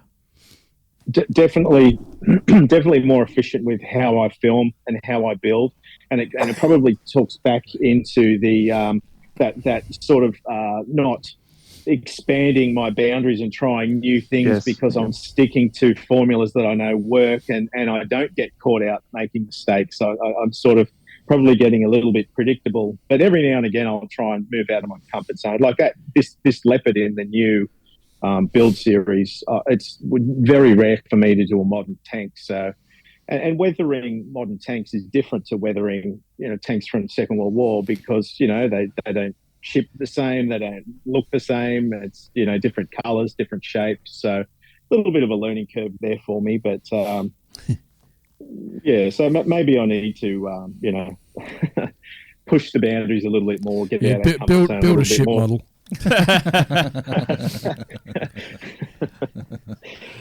This goes back to affecting the build schedule then, if I start to go into something I don't know, it'll throw my build schedule out and I won't be able to get these weekly videos out. Oh, nothing will throw your build schedule out like a ship will, because they take a lot longer than any tank. Yeah, 100%. Yeah, 100%. Yeah, build a weasel.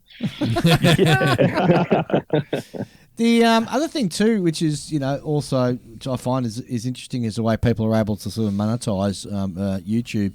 That's changed dramatically over the years now. I think you need to be sort of looking at around, nearly 1 million sort of views before you start earning some decent coin nowadays.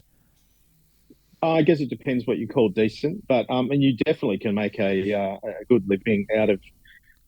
Probably not just YouTube. You can make reasonable money on YouTube, but you would need to leverage your community, if you like, into merchandise, into things like Patreon, things like selling mask sets, say, things like affiliate partnership things you set up with other suppliers. So. You might be offering, a 10% discount from whoever that, online supplier might be, and you'd get a kickback, for generating sales through them. So you can definitely make a decent living out of YouTube, but it's like, I think about it like, it's almost like playing in a band. Like I used to play in a band back in the day, and you've got heaps of bands and there's heaps of noise, and you might get a few gigs here and there, and that's like getting maybe a few thousand views on YouTube, but then all of a sudden someone will elevate and get a hit single, and then the exposure sort of grows and continues. But I never knew you played in a band. I didn't realise there was a much calling for a triangle or tambourine player. It's more of a flute player. I couldn't keep time, so they They kicked me out of the band. Dare you say the name of the band? Well, I was in a couple. The first one was called Eye to Eye, and the second one was Cathedral Street. And yeah, we'll probably leave that there. Eh? Yeah. sounds good. Oh dear. The other thing that it shouldn't amaze me, but it sort of constantly does, is the amount of sort of views that some of these videos rack up. I'd give my left arm to have this, even a quarter of the views from our podcast, like some of these videos have. But it makes sense. I mean, because it's a visual thing, so that's why people are tuning in to have a look at it. But it's a real slow burn and tough gig to sort of get your name out there when you're actually doing this sort of thing. And it comes back to what you were saying. You need to commit at least for the first 12 to 24 months to having a regular sort of timeline in which you're going to drop. And we were very disciplined about that when we first started, just building up that, audience there where everybody knew that on a particular, every second Saturday, OTB would drop. It's definitely a big commitment, but yeah, you're right. It's about consistency, and just you've really, as a creator, the worst thing you can do is watch the analytics, and because it's so disheartening when you put all that time and effort, and something tanks, and it's like, dude, and it's quite, it's quite heartbreaking. Yeah. But then it's funny. Then you put stuff, and you get, you have to have a thick skin when you do it as well, because whilst you get a lot of great encouragement and that, of course that fuels anybody when you get that positivity. But man, 1 in 100, like I had this bloke the other day, talking about, when he listens to my voice, he wants to self-harm. It was just like ludicrous. Troll. And I said to the bloke, I said, mate, it's probably best you don't listen to this, And then I'm like, I thought, man, but even it's funny how those ones can tend to stick with you as well, And then the next video you're recording, you're like, listen to your own voice, like, oh man, mate, what? Yeah, so me and Ian don't actually get any of that for the podcast because it all goes into the email box and only Dave sees that. Yeah. Yeah. And there've been a couple. Plus, you guys have got a voice like liquid honey, Yeah, right. So I can imagine you wouldn't get any. Dave filters it out. I do, and I've had a couple. I've had a couple sort of bad sort of reviews come up, and you've got to take out the emotion of it and look at what are they actually saying there? Is it valid or not? And I've had other ones where just been just complete to a nutcase and calling me all sorts of weird and wonderful names and look, it's the nature of things. There's always going to be haters out there, right? Yeah, and I tend not to sort of expose the guys to that because I don't see the point. It doesn't sort of help with anything. Well, you don't even need to. But I think criticism's healthy too. I think as long as it's constructive. Right way, as long as it's exactly, constructive. It's valid points or stuff you can take on to make your show or your YouTube better. It's important, I think. Yeah, but I think YouTube comments being YouTube comments, and it's universal all the way across the board. There's plenty of those out there. It's either words of encouragement or words of discouragement, right? There's no middle ground. I think back to the YouTube thing, you're so accountable for what you put up.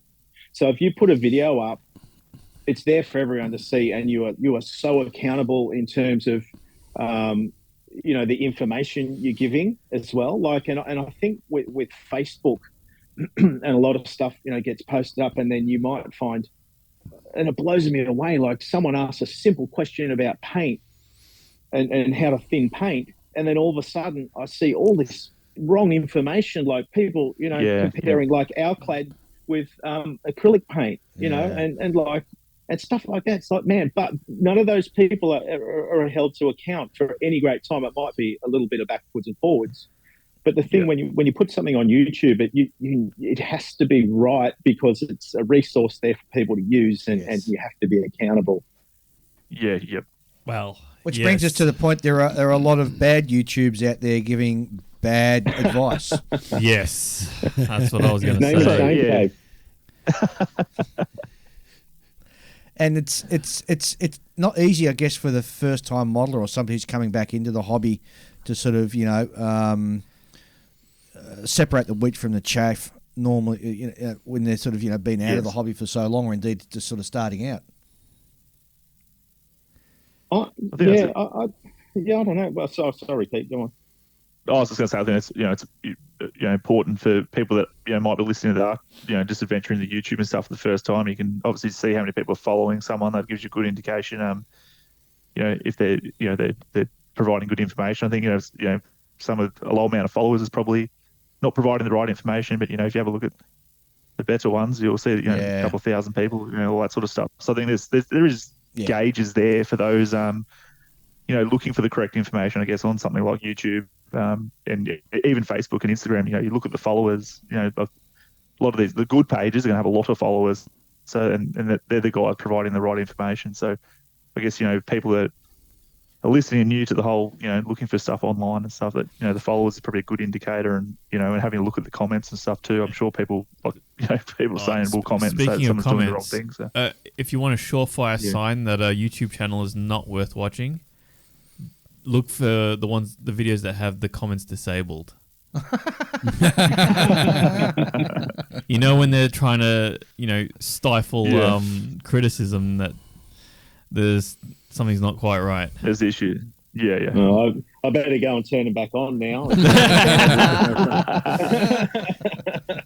I mean, I don't like. It's a bit different if it's just like that one, like there's say one very controversial video, and they've just tried to quieten down the fight that's going on in the comment section. That's a bit different. But I mean, when all of their content has the comments disabled, then something's going on. Yeah, something's going on. Yeah. I've seen that happen to like YouTube videos where there was a disagreement over Alclad. And Alclad don't help the matter because, they call themselves Alclad lacquers, but some of their products are enamel and, things like that. Mm. So what are you guys watching at the moment? What's your sort of go-to, if you indeed have one, go-to sort of YouTube content maker?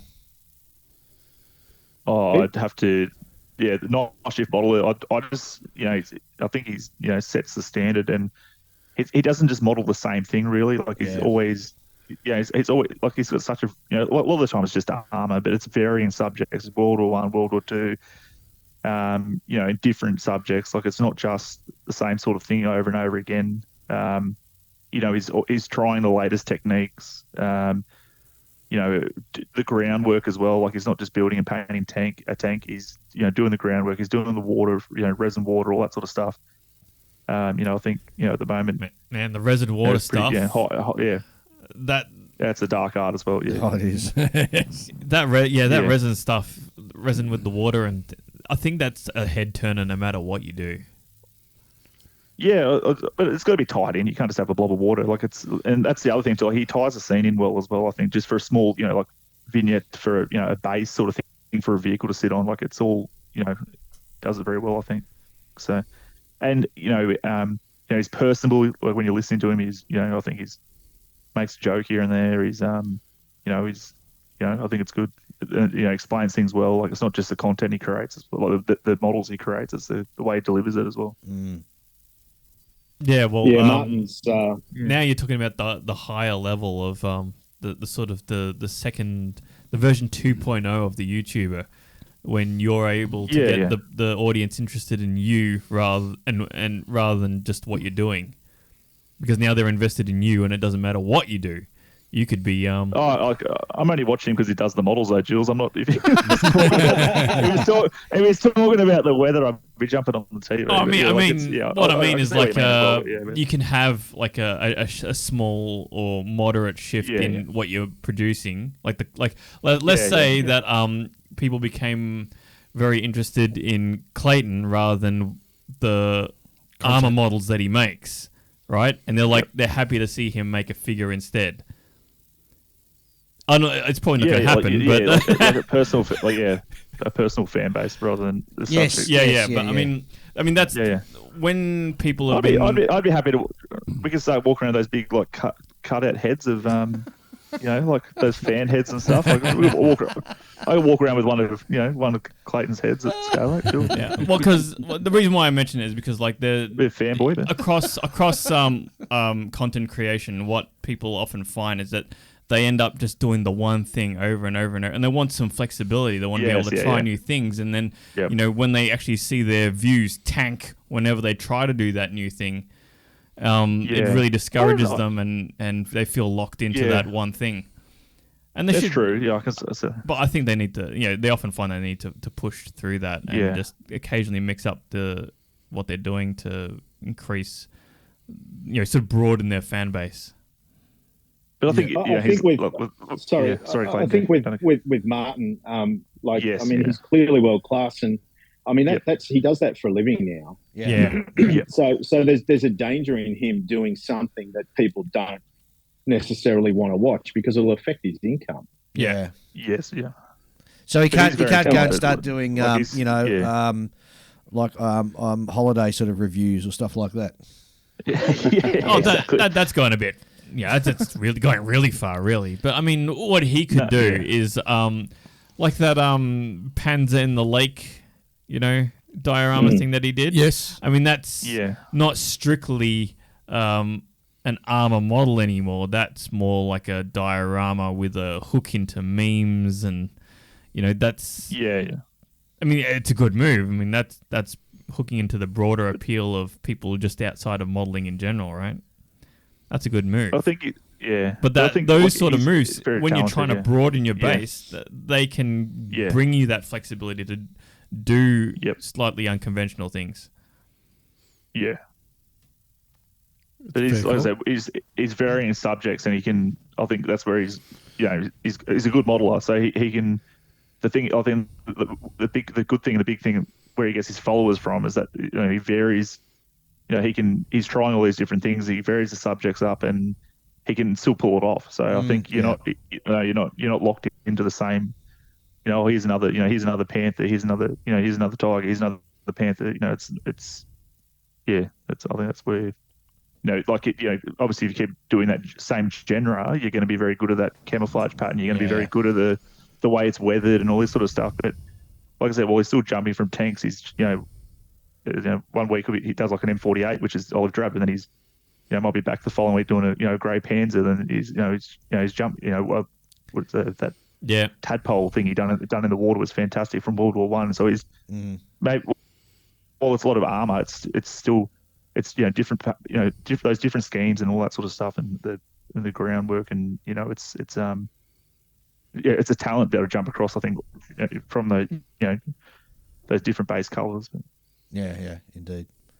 Clayton, I'm interested to hear who you watch on YouTube. I don't get a lot of time to watch you wouldn't now, no.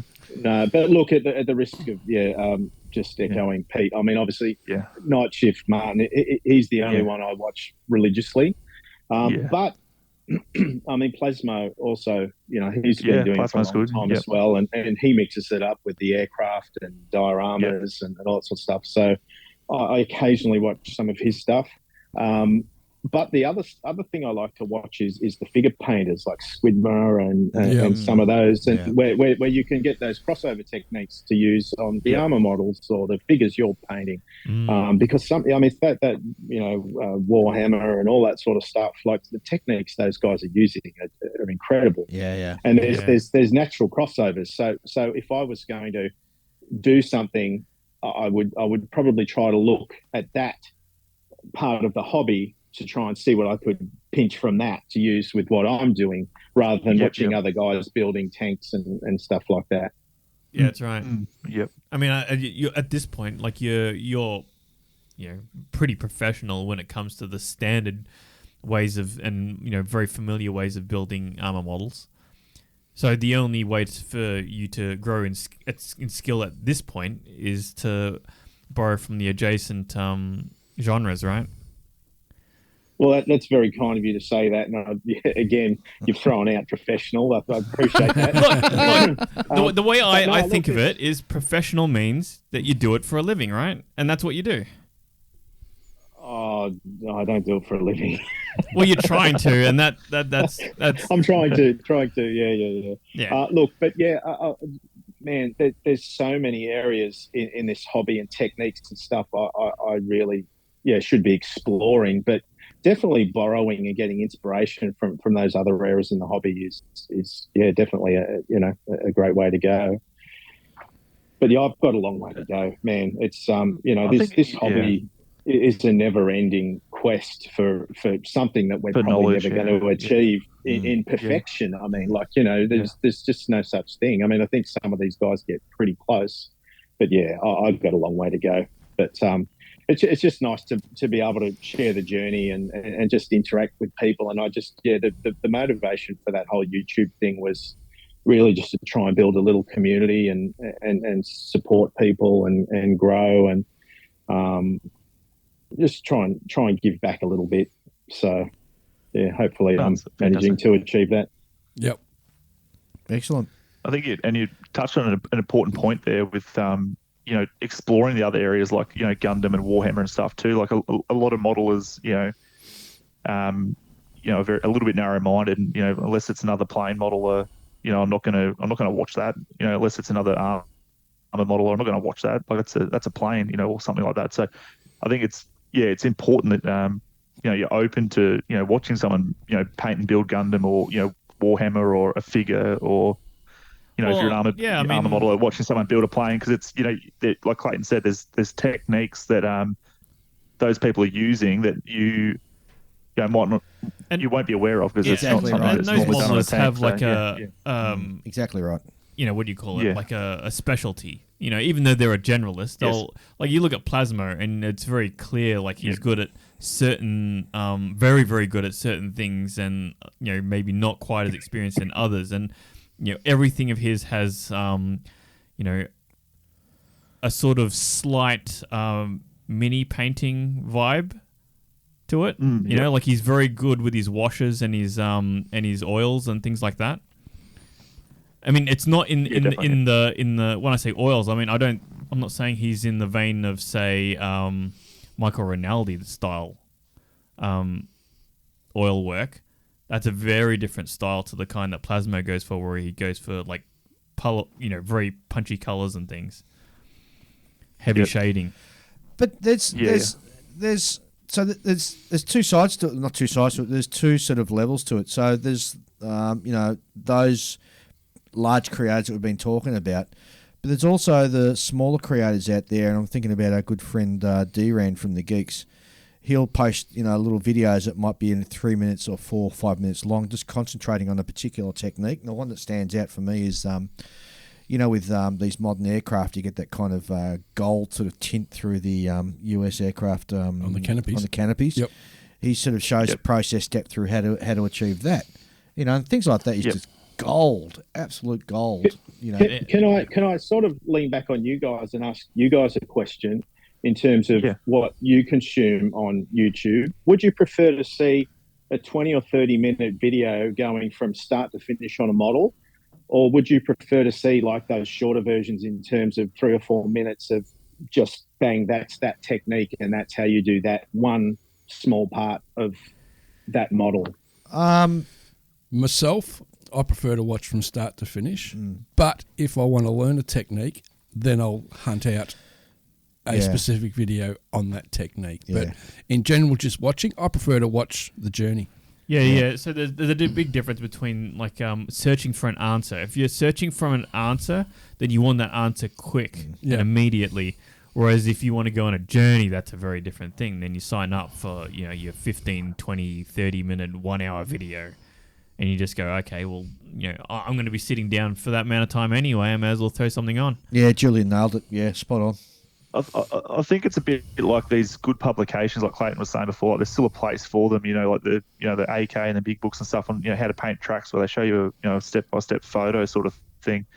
I think it's all hand in hand. Like you want to see you want to see these, the latest kits getting built from start to finish, all that sort of thing. See how it goes together, how it paints up, all that sort of stuff. But then you're exactly right. Like you want to, post shading or something. You want to, how do you post shade? You just want that chunk of information, and that's it. Because you might, I don't know, it might, like those techniques are getting used in some of these other videos from start to finish, but they're not fully explained. Where is that? Like, I'm already happily proficient in, steps A, B, C, but I just really want to find that step D or whatever, and that's all I really want to worry about, because I'm cracking on with my project or whatever. I just want to know how to post shade, and then you're exactly right, just Googling for that post shade thing. But I think it's like it's a combination sort of thing. Like I don't think there's an ultimate sort of one thing. I think it's a combination. So you guys have just doubled my my workload now. I have to do long and short. Actually, no, we haven't, because if you're clever, you can do the techniques, and you can sort of cut that out at the same time as when you're doing your whole full build. So when like for example, the tracks. So here's how you do individually tracks, but you can cut that little segment out and just add a little bit more to make it the basically when you're doing your journey video, you're going to be chopping into that section. So you basically just have an unedited part and use that as the how-to. So yes, we have doubled your workload. Okay, so I'll edit that. I'll have the journey, I'll have the how-to, and then I'll have the mistake roll. I'll put up for the bloopers, end of year bloopers roll, Yeah, and then the full write-up with all the photos for the modelling news still. Done. Get cracking, mate. Oh, it's fantastic. And it's answering all my questions and ask for help as well. Yes. So one of the things that's sort of come up in recent times is what they call short form content, YouTube shorts and Instagram stories. That kind of thing. Because people, I tried to do a few shorts last week, and they were just very ordinary. Well, I mean, they're designed to be like, the way you should be using them is as hooks to bring them into you, because you can't monetize them. That's the reason why, like, you always hear like music. Yes, you can. Oh, you can monetize them. Oh, you can. They changed it. Instagram. Oh, what you mean? They did change it, did they? YouTube shorts you can monetize. Yes. Okay, because a lot of those will use like copyrighted music and stuff like that, because they can get away with it without being pulled up. Mm-hmm. So like the way you should be using them is like as hooks to bring people into your longer form content, right? But they've actually done a lot of studies on that in terms of people's watching habits, and the people who watch shorts don't generally tend to watch the long form videos, and it's very hard to transition. Like, I agree with everything you just said, but it's actually quite difficult to get someone to watch a short form video, then commit to something longer. Wow. But look, it's a challenge I'm up for. Yeah. There are people out there, like content creators, who have absolute hatred for short form content. But there are people like my old man who will death scroll for hours at a time down the shorts, and they just can't help them. Like the way you should be doing it is sort of like you purposely cut off the conclusion, so they're like, well, where is it? Yeah. And then now they have to go to your video if they want to get the answer. They want to know what happened. Well, it's like, oh, what? Your paint's screwed up? Well, how are you going to fix that? What do you mean you're not going to show that? Focusing too much on me screwing up here. But I mean, that's just an example, because, like, obviously, like, there's lots of content out there, like people like with car content, and they're like, oh no, my engine blew up, and the race is tomorrow. It's like. Yeah, that's what they'll do. We don't want to put the mocker on him. We don't want to put the mocker on him, and he screws his leopard up, and he doesn't have one to scale up. I mean, this is the classic internet thing, where the easiest way to get an answer is not to ask the right question; it's to ask the wrong question, and then someone will try and correct you. Yeah. Right? Yes, very true. I think there is a science behind that as well, like in terms of the titles you use and the thumbnails, and asking questions and asking inflammatory things, and, to get people engaging. And it's a tricky game. Yep. Playing people. Back to what we were saying before, but it's just people engage differently and all that sort of stuff. So I think it's like we're chatting about before, the different formats like short videos, longer videos. You publish media and stuff. Still, I think having a varying, the wider range that you're able to encompass, I guess, will make you more successful. So if you can, have your different, long ones, your short ones, whatever, the more content there, I think, you're going to attract a wider audience because some people prefer the shorter ones, some people prefer the longer ones, etc. What's your preference, Pete? Do you like a long one or a short one?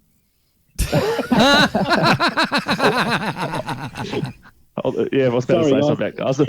I was about to say something about coffee too, but then we might have to take it to the after dark episode. With long and short, but yeah. I think, like I said before, like some of these newer latest kits, you want to see how they build up from start to finish. But and then again, like I said, some of those some of those stages of modeling I'm quite happy with. So a lot of that time I'm like, oh, you're just cutting stuff off a sprue. Like I already know how to do that. So I want to jump to, I want to jump to those bits that I still want to work on, or I want to perfect more, or whatever. Like those those bits that are taking me, make me a better modeler essentially. But it's taking me outside my comfort zone. Now you're really cutting through into something that I'm a big believer in, which is what really grabs me on YouTube is really high skill level. Like if you can demonstrate that you've got massive chops, right? That's what I want to see. Yeah, of course. Yeah. And it's, like I said, it's that's where I think the short ones, like a lot of these short ones, I tend to find myself going towards, like Dave now, like I said before, how do I paint weather tracks or whatever, or post shading, or filters or something. I don't know. Like it's a chipping. Like there's so many, like so much subject out there that, but then it can even get finer detail. Like I haven't painted all the trap tank to a standard I want to before. So you want to go there, and how do you break that green up to make it interesting? So it's just not green. There's like I said, there's because like getting to that stage of painting it green, I might be happy, but then it's those final couple of steps, or a step in the middle somewhere between two other techniques that I'm happy with, to kind of plug that gap and increase the standard of my model. Yeah. So I guess don't know if that helps answer your question, Clayton. I was actually just looking for stir me up. That's fine. That's a good one. Yeah, short or long, but I don't know. I've heard varying reviews about both. So.